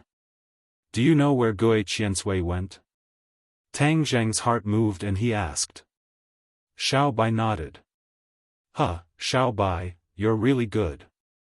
Hee, little octopus, you don't need to speak now. Tang Zheng smiled proudly. It's a pity that the people on Sea King Island were buried in the sea. That beautiful princess and really had a hard life. She was as beautiful as a flower and jade, but she died just like that. The octopus monster looked at Xiao Bai in disbelief. It couldn't see anything special about Xiao Bai, so it found it hard to believe that he knew where Gue Qiansui went. Diving into the deep sea, Tang Zheng couldn't hold his breath for a long time with his cultivation, so he summoned Qi, a venerable of 4 symbols. When the huge body of the venerable of 4 symbols appeared, the octopus monster's eyes almost popped out. It turned pale with fright and cried out, what's going on? What is this thing? It couldn't help but tremble. The pressure coming from the venerable of 4 symbols made it tremble with fear. Tang Zheng's lips curled. Now you know that it's easy for me to deal with you. Be good and don't suffer physical pain. The octopus monster's pupils shrank.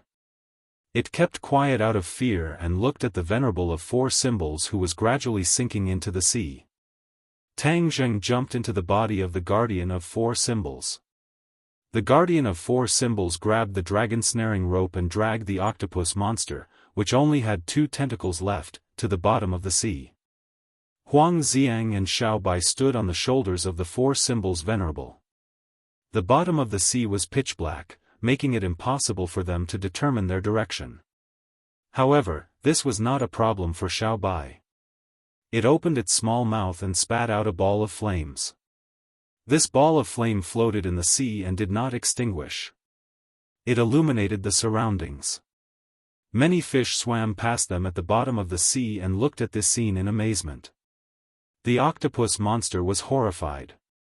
It trembled with fear and did not dare to make a sound.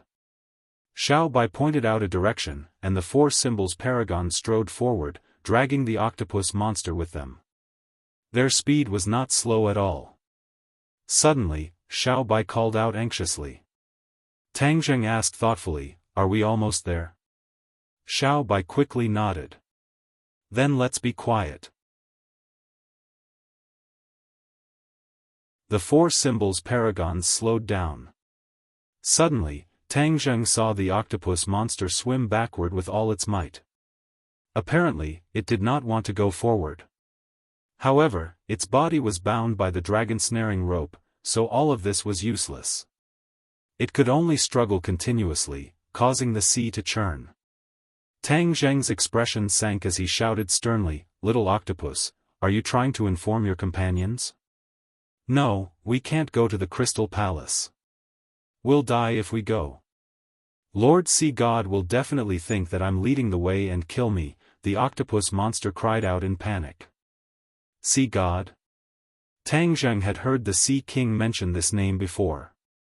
The Sea King had called the octopus monster the Sea God, so why did this little octopus say that the Sea God was someone else? Hearing Tang Zheng's question, the octopus monster quickly explained, "That's because the Sea King doesn't know the situation and thinks that I'm the Sea God. In fact, I'm just a subordinate of the Sea God. Lord Sea God is omnipotent, so we'll definitely die if we go." Tang Zheng's eyes lit up. Interesting. This means that the Sea God is really powerful. Since he's so powerful, then all the more reason for me to meet him. He did not make this decision on a whim because he realized that Xiao Bai was leading him in the same direction as the Dragon Palace. Therefore, whether it was for the sake of the Dragon Palace or to meet the so-called Sea God, he had to continue forward. "You're courting death," the octopus monster cried out in fright. "Is that so? We'll naturally find out later." Tang Zheng was unmoved as he dragged the octopus monster and sped up. Soon, a beam of light appeared in the distance. It was definitely unusual for a beam of light to appear in the deep sea. "We've arrived at the Crystal Palace," the octopus monster said with trepidation. Tang Zheng focused his gaze. Sure enough, as far as his eyes could see, there was a magnificent palace under the dazzling light. This palace was actually made of crystal. It was magnificent, like a scene from a dream. It was definitely much more beautiful than the castles in a girl's imagination. A majestic aura rushed out, causing people to involuntarily want to submit. Moreover, Tang Zheng also felt a trace of a familiar aura. Dragon Qi. Tang Zheng widened his eyes. He had absorbed the dragon Qi of the 5-clawed golden dragon before, so he was very familiar with this aura. Although the aura coming from the Crystal Palace was not strong, it could not escape Tang Zheng's perception. When he took a few steps closer, a huge, lifelike statue came into view. His breathing involuntarily quickened. The statue was a huge head. It was very majestic with its mouth wide open, as if it wanted to swallow the audience into its stomach. It made people's hearts palpitate. A pair of huge eyes and a long neck made the statue even more vivid, as if it was a living creature. Tang Zheng was too familiar with this appearance. This was a statue of a dragon's head.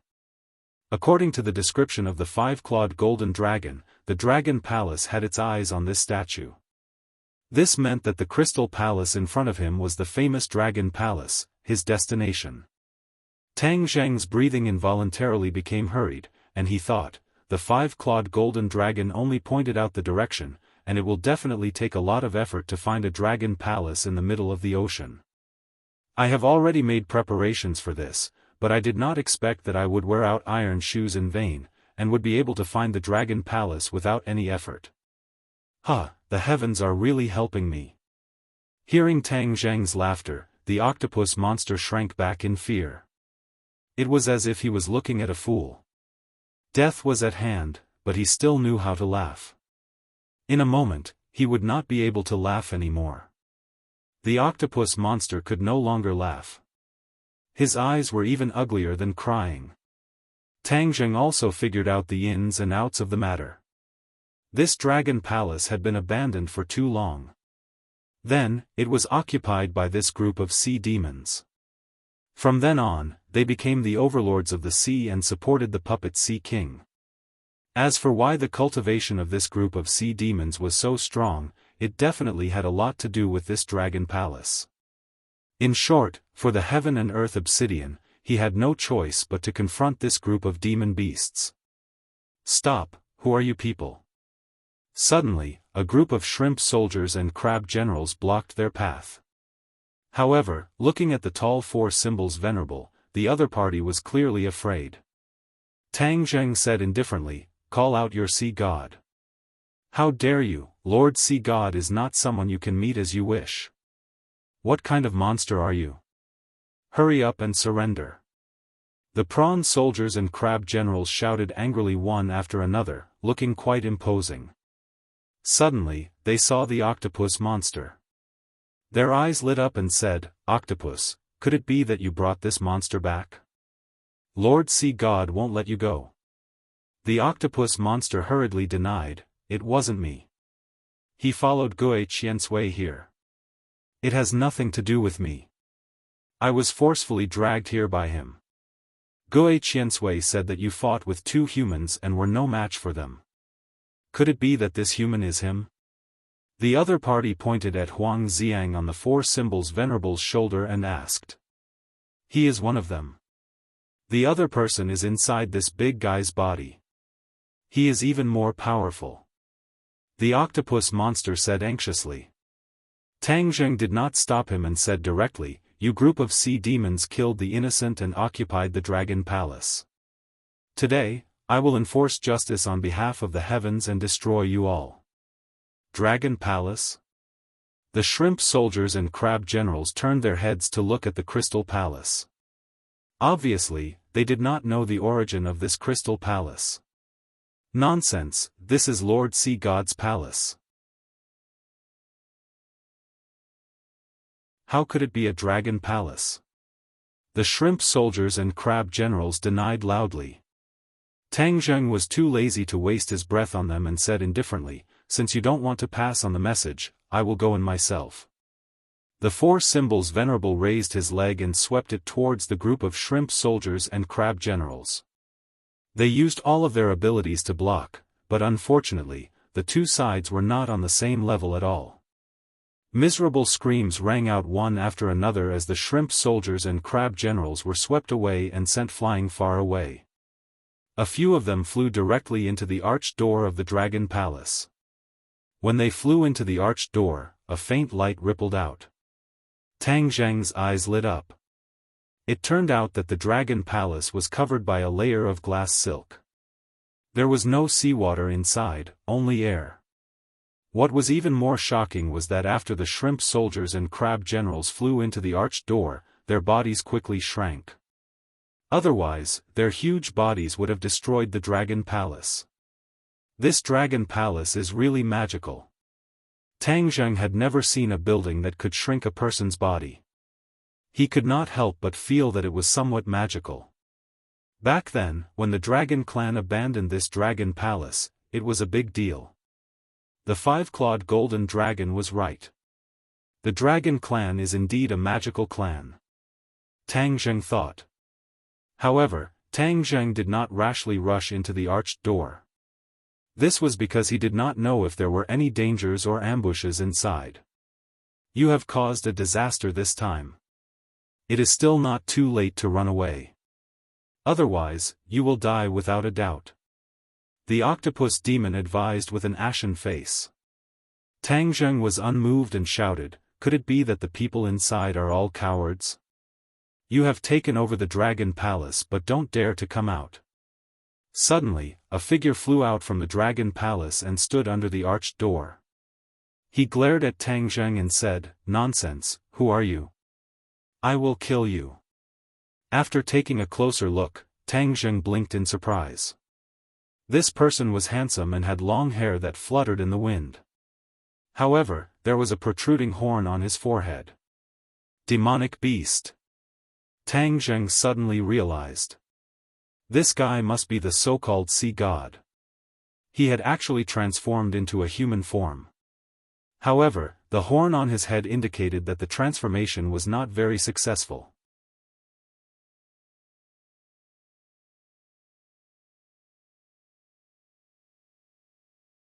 Chapter 500.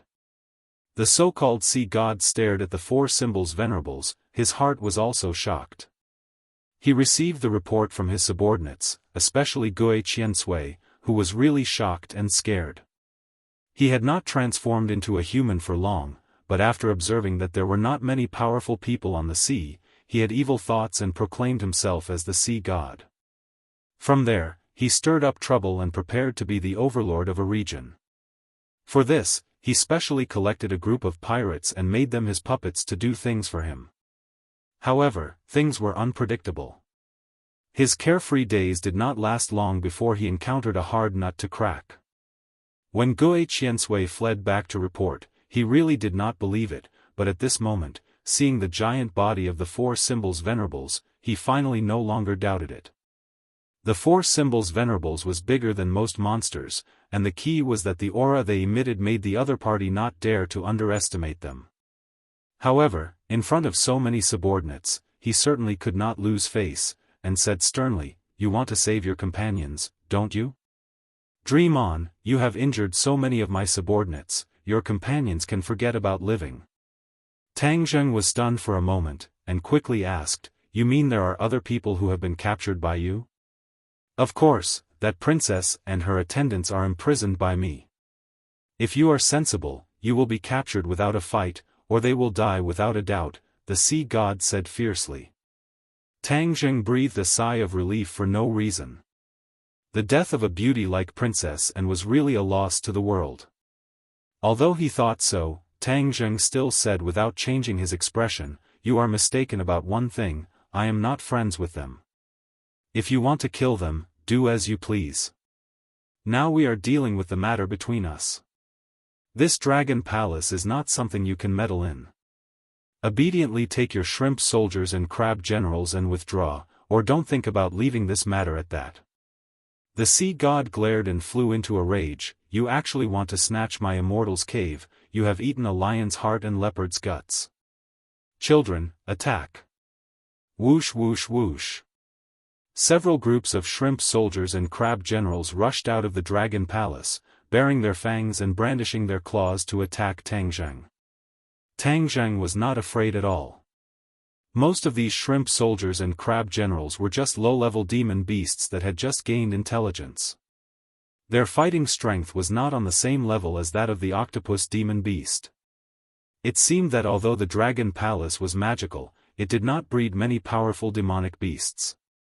Obviously, the power of the dragon palace was limited. "Do it." At Tang Zheng's command, Huang Xiang and Xiao Bai took the lead and rushed out. They were like sharp swords in the sea, and the water automatically parted to two sides. The prawn soldiers and crab generals clamored and charged forward. However, Huang Xiang and Xiao Bai's movements were much faster than their opponents. With a whooshing sound, the demon head saber slashed out and several of the prawn soldiers and crab generals were cut into pieces. Xiao Bai's attack was very fierce. The seawater did not hinder the spread of the flames. The flames immediately enveloped several shrimp soldiers and crab generals.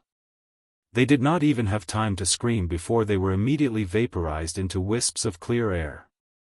Tang Zheng also made his move. His huge body rampaged. The prawn soldiers and crab generals cried for their parents. How could they be a match for him? In a short while, all of the prawn soldiers and crab generals were lying on the ground. The sea god was flabbergasted. Clearly, he had greatly underestimated the strength of Tang Zheng's side. When Tang Zheng rushed towards him, he shouted and rushed out of the dragon palace. Splash! The water splashed as a shiny weapon pierced the Knight of Four Symbols. Sparks flew, but the Knight of Four Symbols was unscathed. The Knight of Four Symbols grabbed at the sea god's head. The huge palm was like a mountain, causing the pressure in the water to increase sharply. The sea god's knees went soft and he almost fell to his knees. He let out a loud roar and stabbed the weapon in his hand into the ground. The sand at the bottom of the sea flew up, and he finally stabilized his body. Then, he leaped and actually jumped onto Tang Zheng's arm. He wriggled upwards and rushed towards Tang Zheng's head. The weapon in his hand was aimed at Tang Zheng's temple.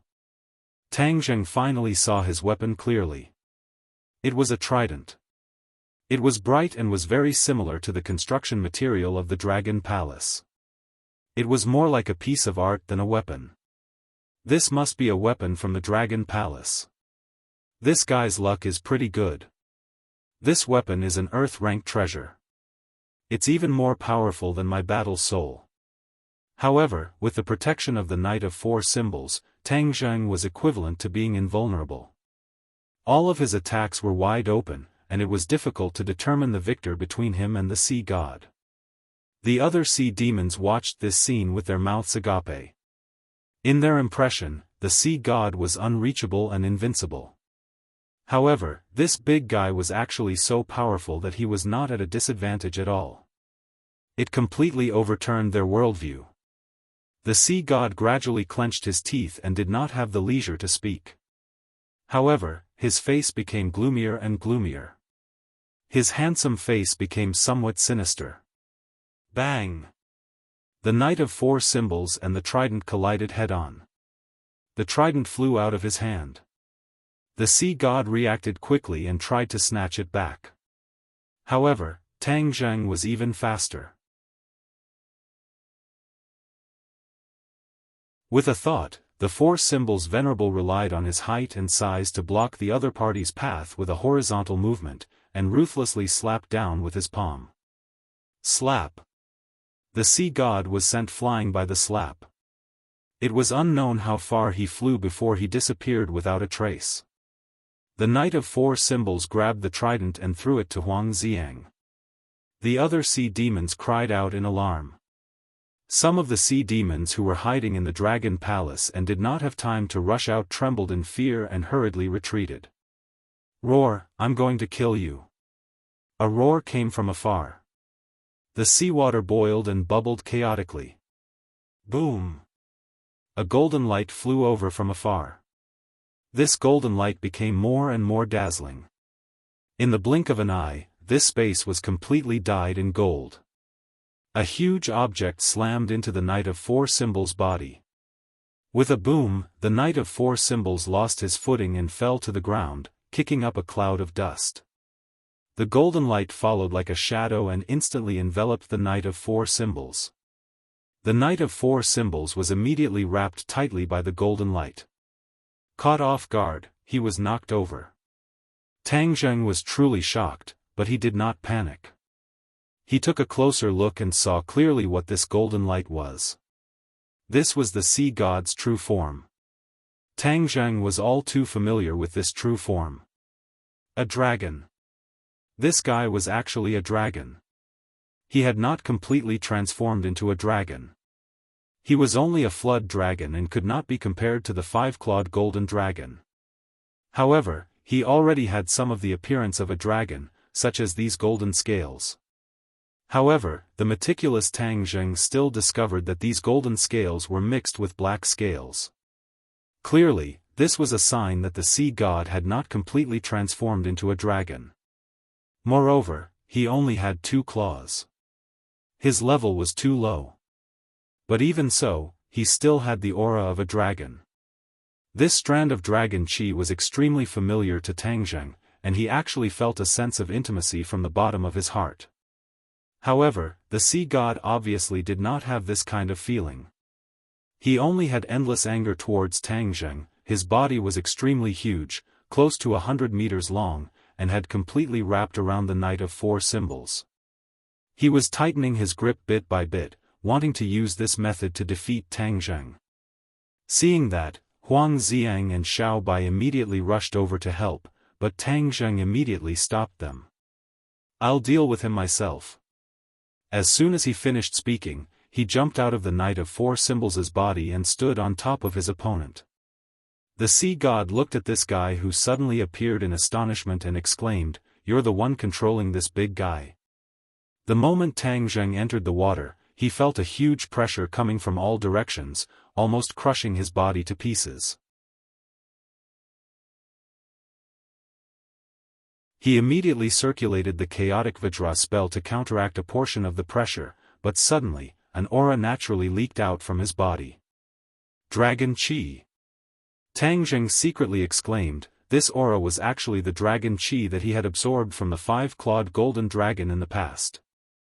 This dragon chi was usually hidden in his body, silently changing his temperament. But at this moment, this dragon chi seemed to have been stimulated, completely bursting out, and a majestic aura spread out in all directions. Bang! Bang!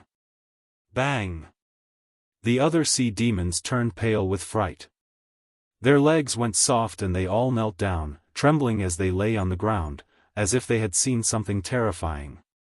Although Tang Zheng had displayed his strength just now, it did not cause these sea demons to tremble and feel fear from the bottom of their souls. One had to know that the dragon race was the strongest creature in the ocean. Although the dragon race was too mysterious, it was basically impossible for any creature to see its true appearance. However, an instinctive fear of the dragon race was passed down in the genes of these creatures. Although Tang Zheng had only absorbed a little of the 5-clawed golden dragon's dragon chi, the aura that burst forth was even stronger than this flood dragon's. Although the dragon chi on Tang Zheng's body was little, it was all essence, and completely surpassed the flood dragon's own dragon chi. At this moment, the other sea demons no longer had any thoughts of resisting Tang Zheng. Even if Tang Zheng wanted to kill them, they did not dare to resist in the slightest. This was the might of a dragon. However, the sea god's reaction was much better than the other sea demons. After all, he was already half a step into the dragon race. However, the shock in his heart was even stronger than the other sea demons. This was because only he understood that the dragon chi on Tang Zheng's body was something that he could only look at but not reach. He even dreamed of having this kind of dragon chi. You. He stammered for a long time, but could not say a complete sentence. Tang Zheng curiously looked at the reactions of all the sea demons, and with a flash of inspiration, he also understood the reason behind it. He thought to himself, the 5-clawed golden dragon is really too mysterious. I only absorbed a little of his dragon chi, and it actually has such great power. If he were to personally come to the scene, then wouldn't these sea demons be scared out of their wits? He was not wrong. If the 5-clawed golden dragon was really here, many sea demons would definitely be scared to death on the spot. This was the might of a dragon. The dignity of the dragon race was not to be challenged by other sea demons. Tang Zheng also found that after this dragon chi burst out, the pressure on his body disappeared, and his breathing was smooth. He was like a fish that could breathe freely in the sea.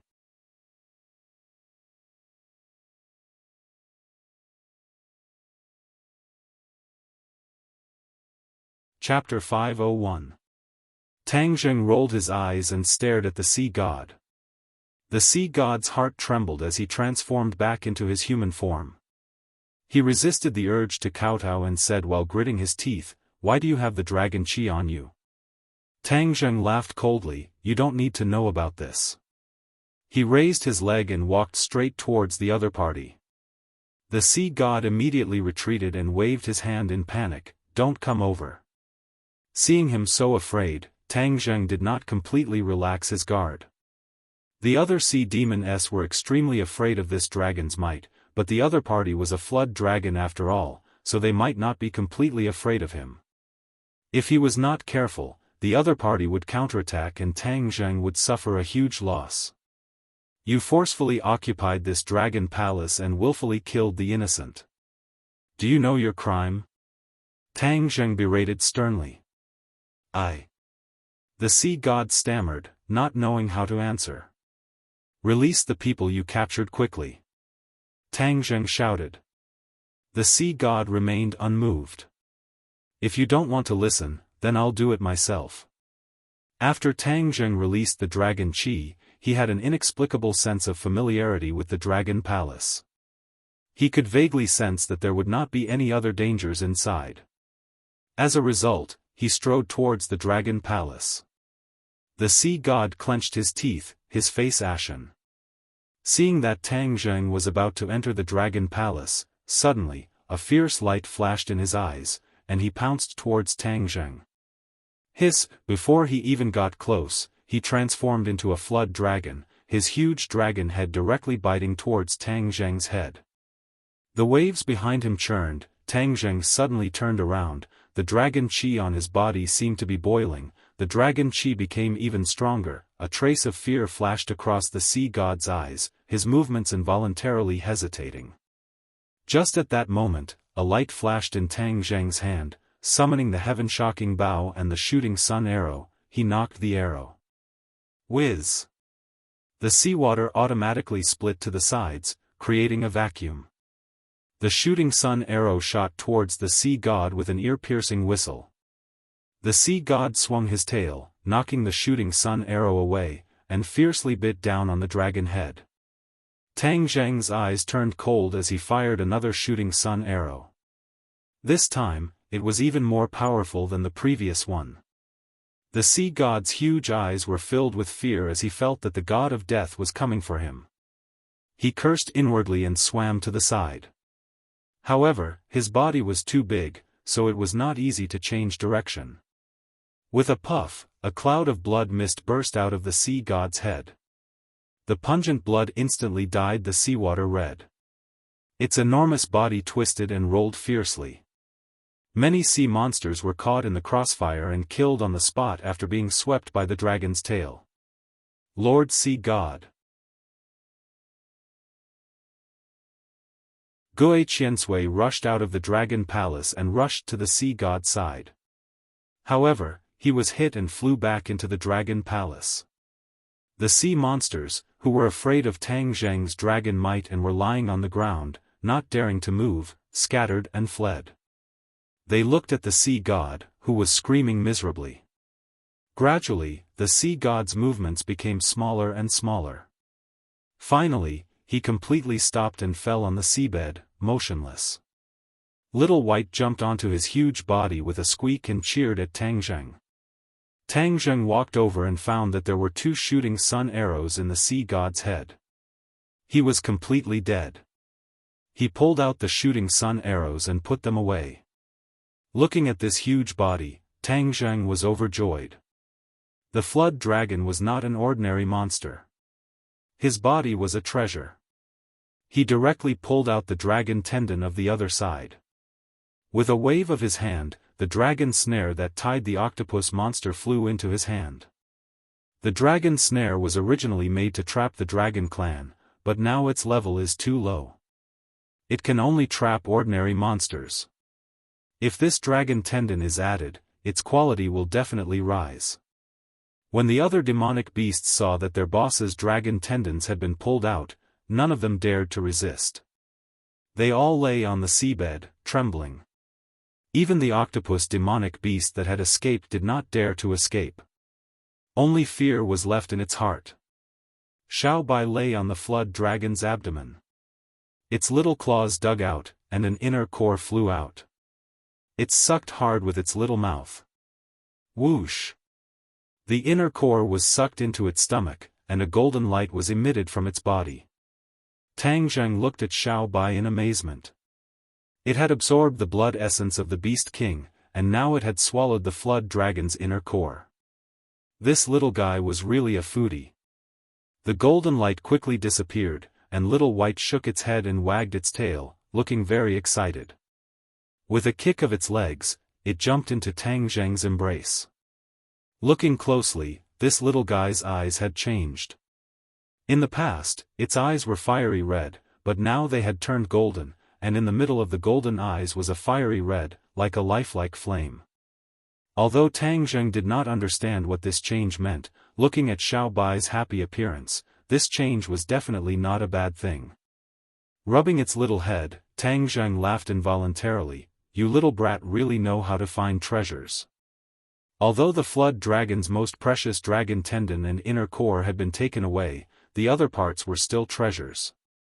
The dragon blood and dragon scales were rare, so of course he would not let them go.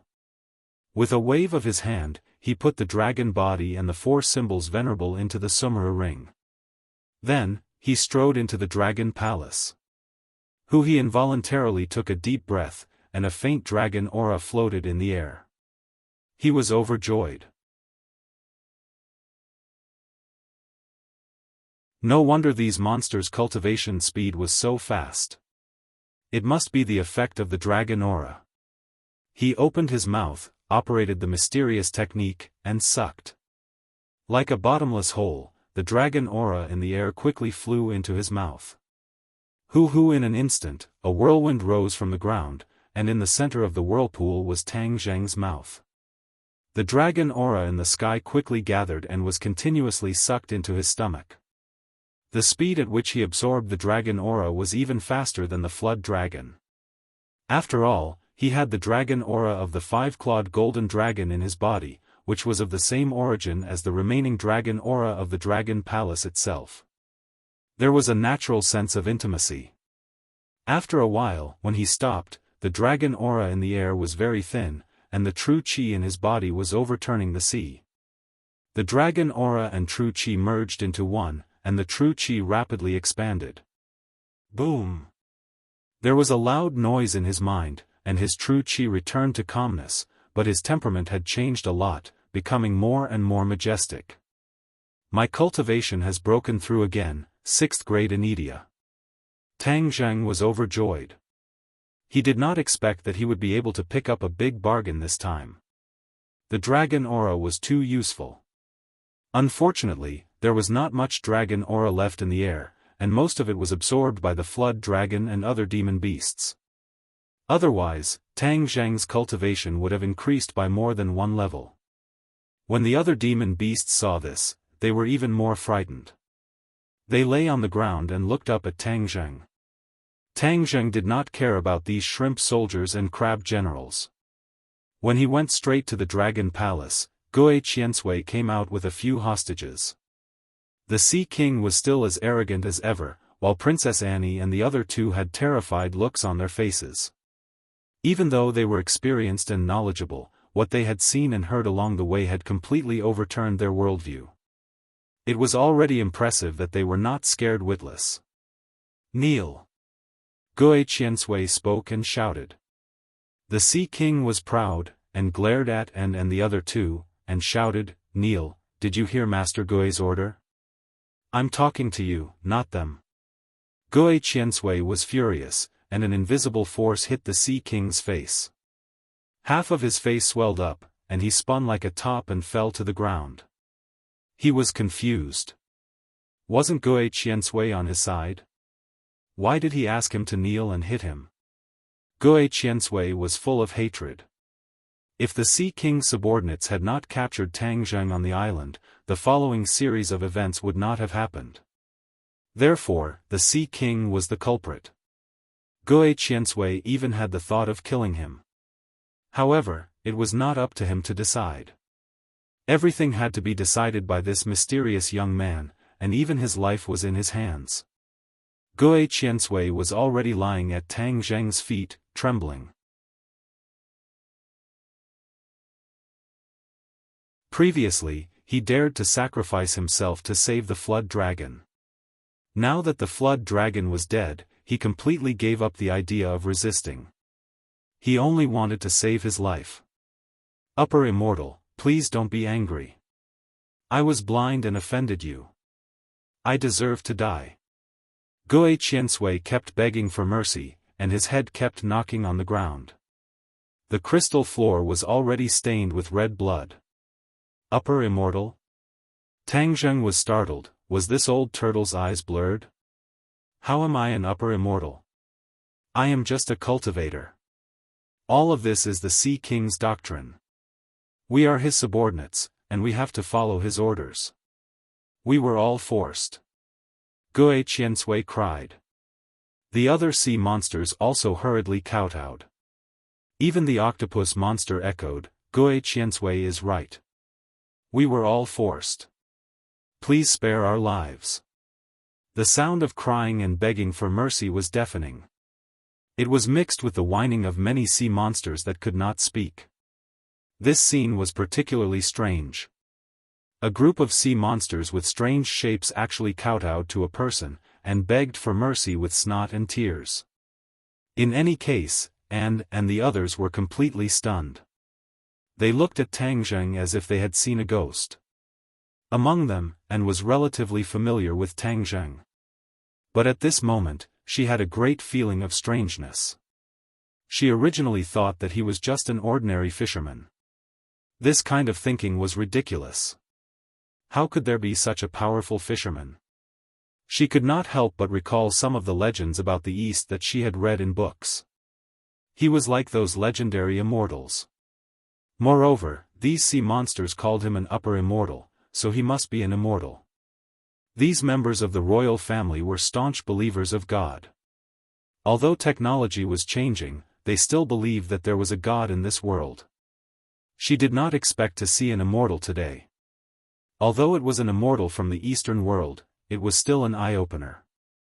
This was simply a dreamlike experience. This immortal from the East was quite handsome. Princess N's mind suddenly had this thought, and a trace of blush appeared on her face. But she instantly felt that this was blasphemy to the immortal. She quickly restrained her expression and looked at Tang Zheng in awe. It was as if she wanted to deeply imprint his appearance in her soul.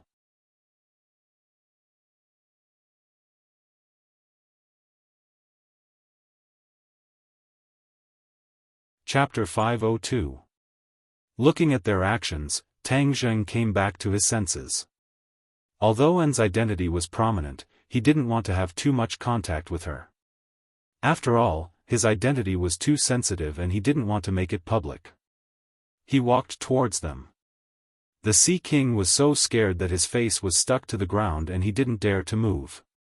Baser and Bruce were frightened. Only N was much calmer. She had a belief that the other party would never kill her. Your Royal Highness, after you leave, I hope you can keep your mouth shut about today's matter. Tang Zheng said straightforwardly. And blinked and said, Are you really an immortal? Hearing that they could leave, Baruth hurriedly pulled Annie, reminding her not to ask questions that would cause unnecessary trouble.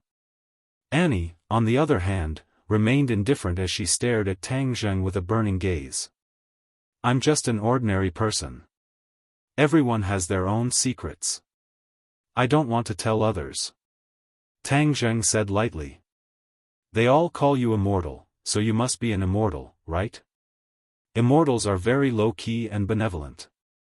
Did you predict that I would be in danger, so you came down from the heavens to save me? Annie's eyes were burning with anticipation as she asked. Tang Zheng was stunned. This princess's imagination was too rich.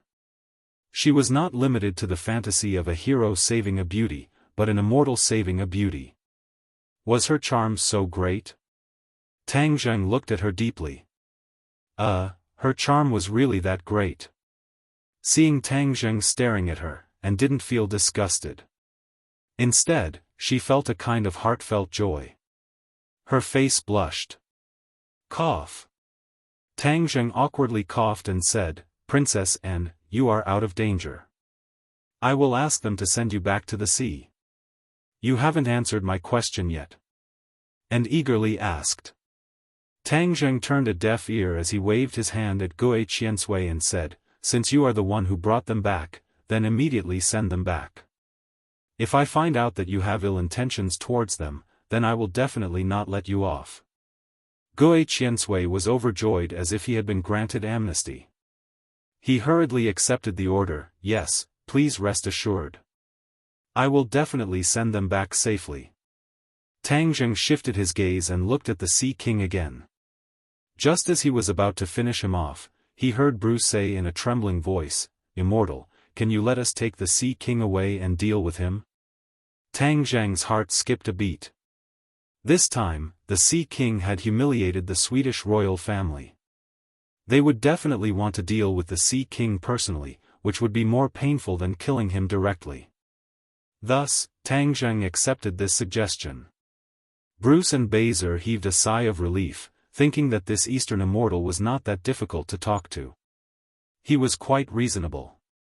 Suddenly, the Sea King panicked and hugged Tang Zheng's leg, crying, "Immortal, please spare my life. I will be your slave.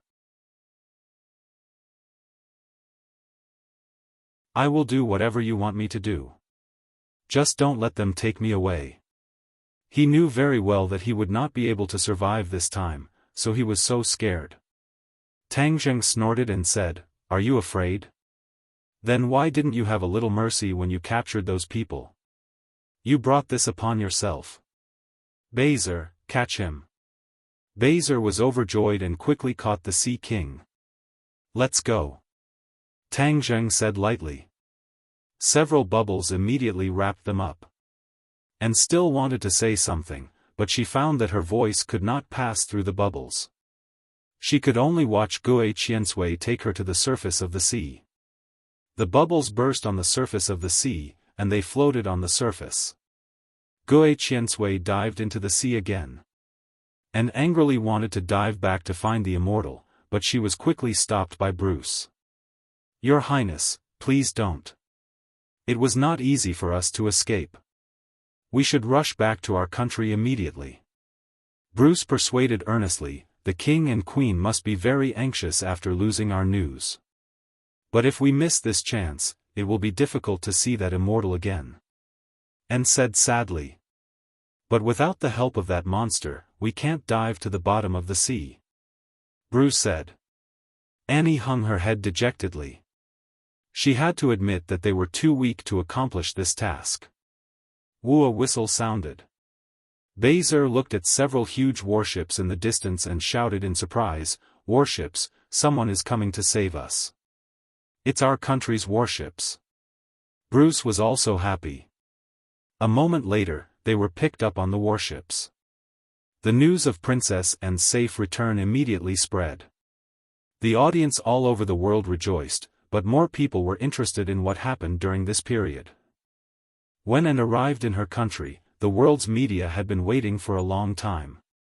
Immediately, a press conference was held. Anne had regained her usual elegance. In front of the world's media, she calmly told a set of statements that had long been unified. Of course, this explanation hid the magnificent and magical story. Instead, it gave credit to the military. But the reporters were obviously not satisfied with this kind of old-fashioned story. Many people asked about a word that appeared in the live broadcast, night. Hearing these words, a deep smile appeared on the princess's calm face for the first time. She closed her eyes and recalled for a while, then said, "Yes, in fact, the biggest contribution this time is this night. He is mysterious, unfathomable, and unforgettable for the rest of my life." The reporters had never seen such a little girl's expression on Her Highness's face. They had never heard such a high evaluation of anyone. Suddenly, the reporter's keen sense immediately realized one thing. This mysterious knight was the real big news. "Your Highness, can you introduce this knight to us? I believe everyone wants to know this knight who saved the damsel in distress." "This is as beautiful as a fairy tale," the reporter said. Anne's smile became even sweeter and said, "No, this is more beautiful than a fairy tale." Everyone gasped. Many people had already thought of the front-page headline of tomorrow's newspaper, Princess Anne and the Mysterious Knight's Relationship Exposed. It's better than a fairy tale. Your Highness, can you let us know who this lucky knight is? The reporters were excited and asked one after another. Anne shrugged and made a cute helpless expression. She playfully said, "This is my secret." The relationship between Princess Anne and the mysterious knight spread like wildfire and instantly spread all over the world. Many people were heartbroken. If they were the mysterious knight, they would probably wake up laughing in their dreams. Anne was also laughing. She often sat in front of the window and looked at the white clouds in the sky and laughed foolishly. The king and queen saw this and tried to persuade her several times, but to no avail. Of course, they knew about the incident at the bottom of the sea, but it was not from Anne. It was Bruce who told them. The two of them were also shocked by the series of fantastical events. They immediately ordered Barzil to keep his mouth shut. Even Barzil was no longer a member of the peacekeeping force and became a member of the royal guards. They were afraid that he would leak the news. "My knight, I will definitely find you. I've heard that there are many gods in the east, but none of them can stop me, Princess Annie. I will definitely read all the myths and legends, and I will definitely find you." Princess Annie made up her mind as she looked at the clouds in the sky. Tang Zheng of course did not know the princess's thoughts. When Gui Qiansui sent them away, he immediately looked for the dark stone of heaven and earth in the Dragon Palace. The dark stone of heaven and earth was combined with the crystal of the Dragon Palace, so that such a magnificent palace could be built under the water. If the dark stone of heaven and earth was taken away, it would be difficult for the Dragon Palace to continue to exist. Anyway, the Dragon clan was gone, so there was no need for the Dragon Palace to exist. In addition, the sudden disappearance of Sea King Island was bound to attract the attention of various countries. This sea would become a paradise for exploration in the future, and they all wanted to know the reason. Although this was the deep sea, technology was advanced. In time, the Dragon Palace would be discovered, and it would be too late to take away the dark stone of heaven and earth. Therefore, Tang Zheng immediately drove the sea monsters out of the Dragon Palace. Standing alone in the Dragon Palace, he operated the mysterious skill and wandered around the Dragon Palace like lightning. Bang bang bang. One palm after another, he hit specific positions in the Dragon Palace. These positions were inlaid with the dark stone of heaven and earth. When his genuine qi was injected into these dark stone of heaven and earth, the Dragon Palace shone brightly like the sun, very dazzling. All the sea monsters could not open their eyes. Tang Zheng took a deep breath and was shrouded by the dazzling light. He did not move, quietly waiting for the reaction. Boom boom boom. The Dragon Palace shook, and the mysterious layer of light above the Dragon Palace suddenly broke. Seawater poured into the Dragon Palace, and Tang Zheng was surrounded by seawater, swaying along with the Dragon Palace. Huge pieces of crystal fell, smashing into the ground and becoming one with the seawater. More and more crystals fell, and the Dragon Palace quickly became nervous. However, Tang Zheng's attention was not on the crystals, but on the pieces of dark stone of heaven and earth floating from the collapsed ruins. 1 piece, 2 pieces, 3 pieces, Tang Zheng counted them one by one. In the end, the light disappeared, and the crystals turned into powder, completely blending into the seawater. Only the silver-white, 2-meter-wide dark stone of heaven and earth was left floating. A total of 36 pieces, more than what was found under the Sorcerer Clan's square. Now I have a total of 66 dark stone of heaven and earth. I am only 33 pieces away from 99 pieces. There are still some buried under the Imperial City, but I don't know how many there are. Tang Zheng was very excited. If he collected all the dark stone of heaven and earth, he could rebuild the stairway to heaven, go to the mysterious sky beyond, and even bring back the cultivators. Of course, Tang Zheng would not do this easily, but he must control the dark stone of heaven and earth in his hands. When the sea monsters saw Tang Zheng destroy the dragon palace, they all kept quiet out of fear. Some sea monsters were so scared that they fainted. Tang Zheng put the dark stone of heaven and earth into the Sumera ring. Looking at the shivering sea monsters, he frowned. How should he deal with these guys? Immortal, I have followed your instructions and sent them back. Ah, where is the dragon palace? Guo Qiansui swam back and looked at the empty seabed, stunned.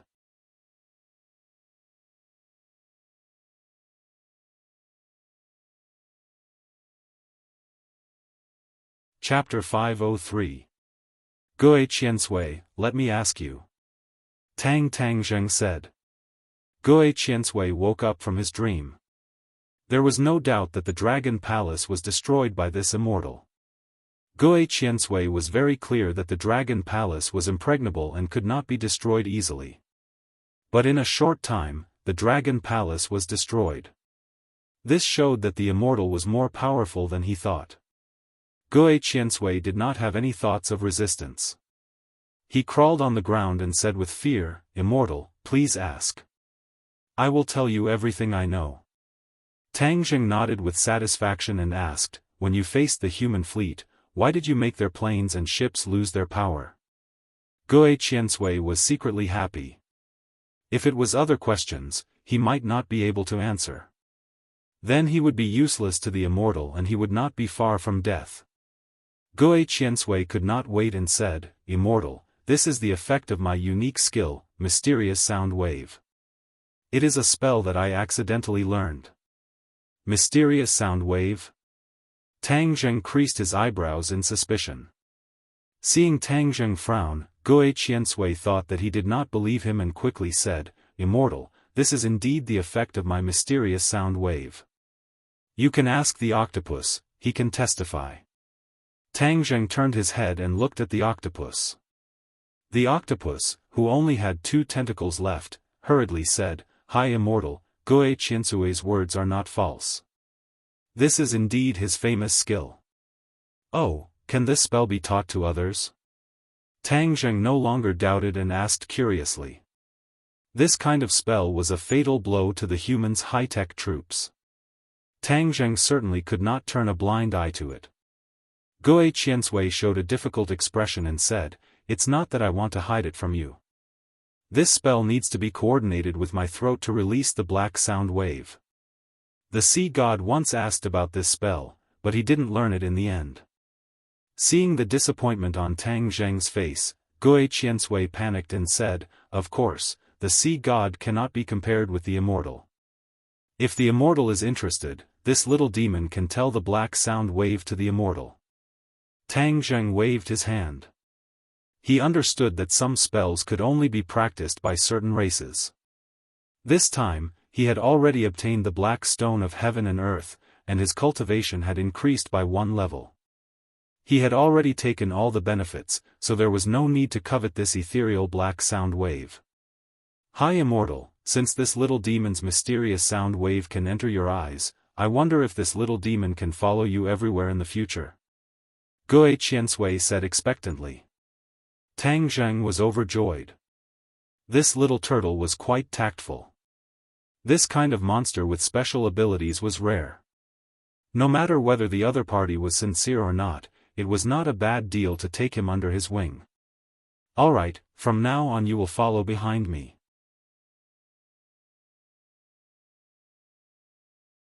But I have to tell you first, if you dare to commit crimes and kill people, I will definitely use you to make soup.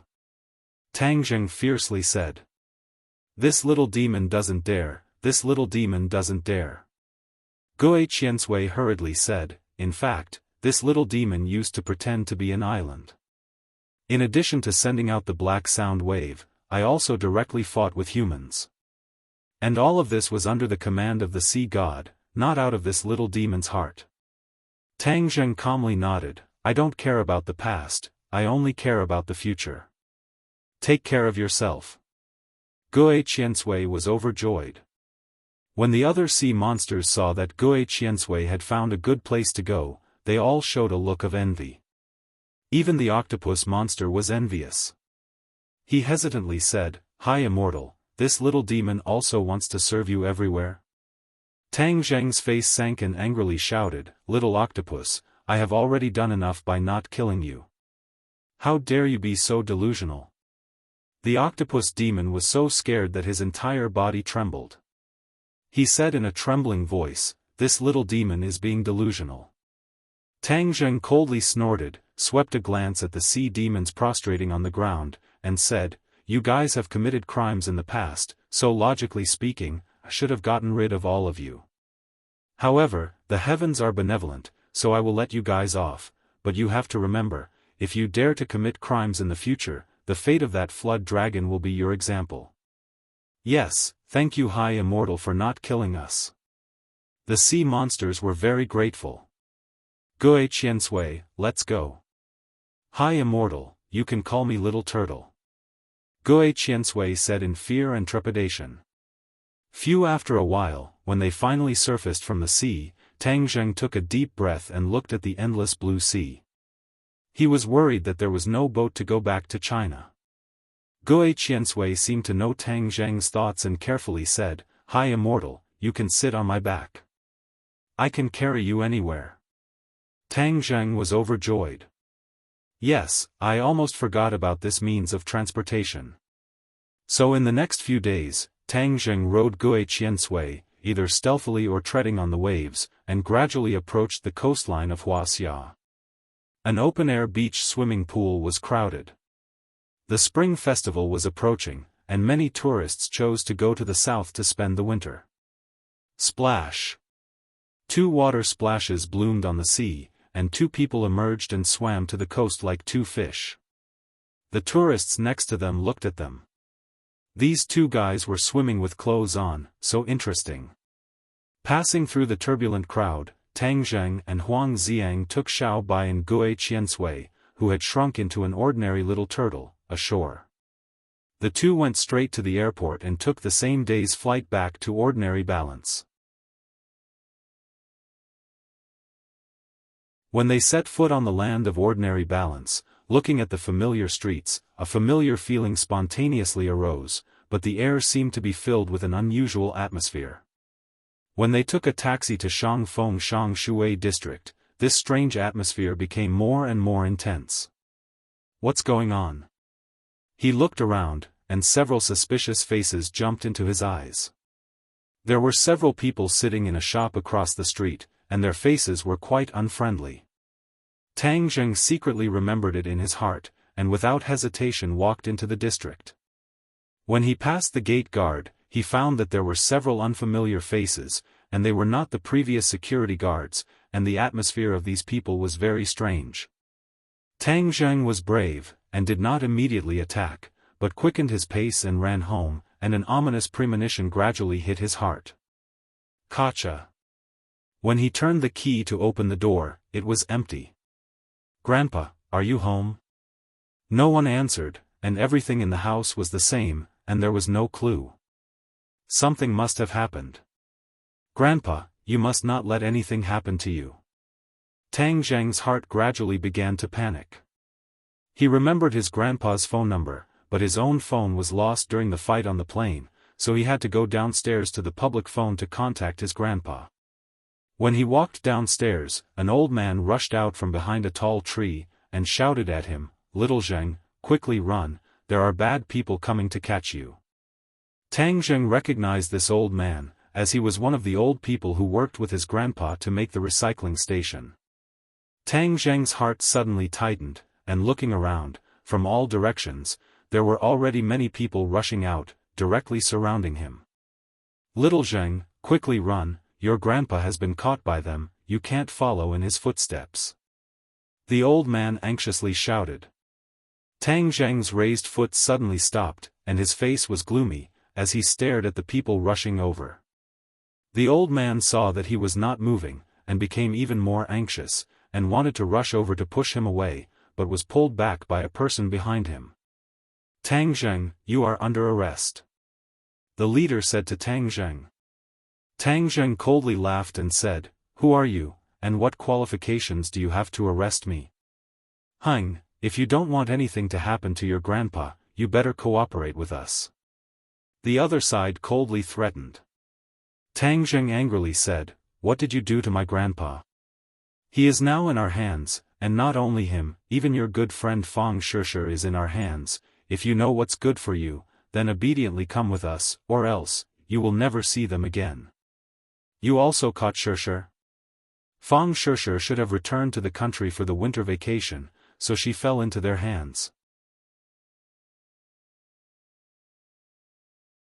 Moreover, from the other side's arrogant attitude, Tang Zheng judged that they must have an official status, and their identity was obvious. "You are from the Dragon Group? Hung, you are smart. Let me tell you, if you offend our Dragon Group, not only you, but everyone close to you will be in trouble." Shameless. Tang Zheng's eyes were about to spit fire. "You are not my opponent, so you made a move on my family. Are you still human? This is war, your war with the Dragon Group. War is cruel. You should have thought of this point when you went against the Dragon Group." The other side arrogantly said. Tang Zheng's thoughts quickly turned. The Dragon Group really put in a lot of effort for the life-continuing pill. After failing to make a move on the plane, they actually turned their sights on his family. "You want me to surrender? No way."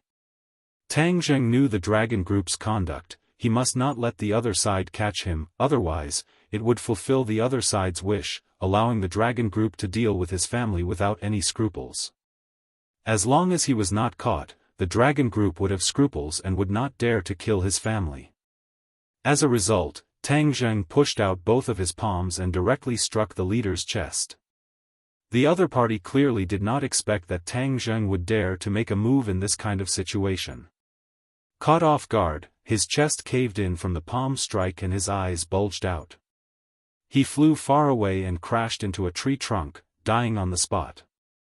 "Go!" When the others saw this, they turned pale with fright and roared as they rushed towards Tang Zheng. Tang Zheng's hair stood on end as he roared, "All of you can go to hell." So, turning into an afterimage, he rushed into the midst of the enemies. Pang, pang, pang, the sound of impact rose and fell one after another. The sound of bones cracking could be heard. In the past, he still had some scruples, but now in his rage, he showed no mercy. Huang Xiang was emotionless, so he would not be lenient. The two of them were like gods of death, killing back and forth. The screams were earth-shattering. The setting sun shone down on the land, making it look like hell. When the residents saw this scene, they all hid in their houses and looked out from their windows. They were so scared that their faces were drained of blood, and they were trembling. The sound of the alarm came from afar, resounding through the sky, and the Dragon Group members were getting fewer and fewer. They fell to the ground, blood staining the ground, and even the grass was dyed red. Tang Zheng was in a killing mood, and his eyes were covered with a layer of bloody light, looking sinister and terrifying. "Quickly run, he's gone mad, we're not his opponent." The remaining members of the Dragon Group screamed as they scattered in all directions. You're tuning in to the Dreamy Chapters YouTube channel. We're so grateful for your support, and don't forget to subscribe to join us on this incredible journey through captivating stories. Your generosity through donations truly makes a world of difference, as it's the primary source of revenue that allows me to expand and enhance this channel for you. Thank you from the bottom of my heart for being a part of this adventure.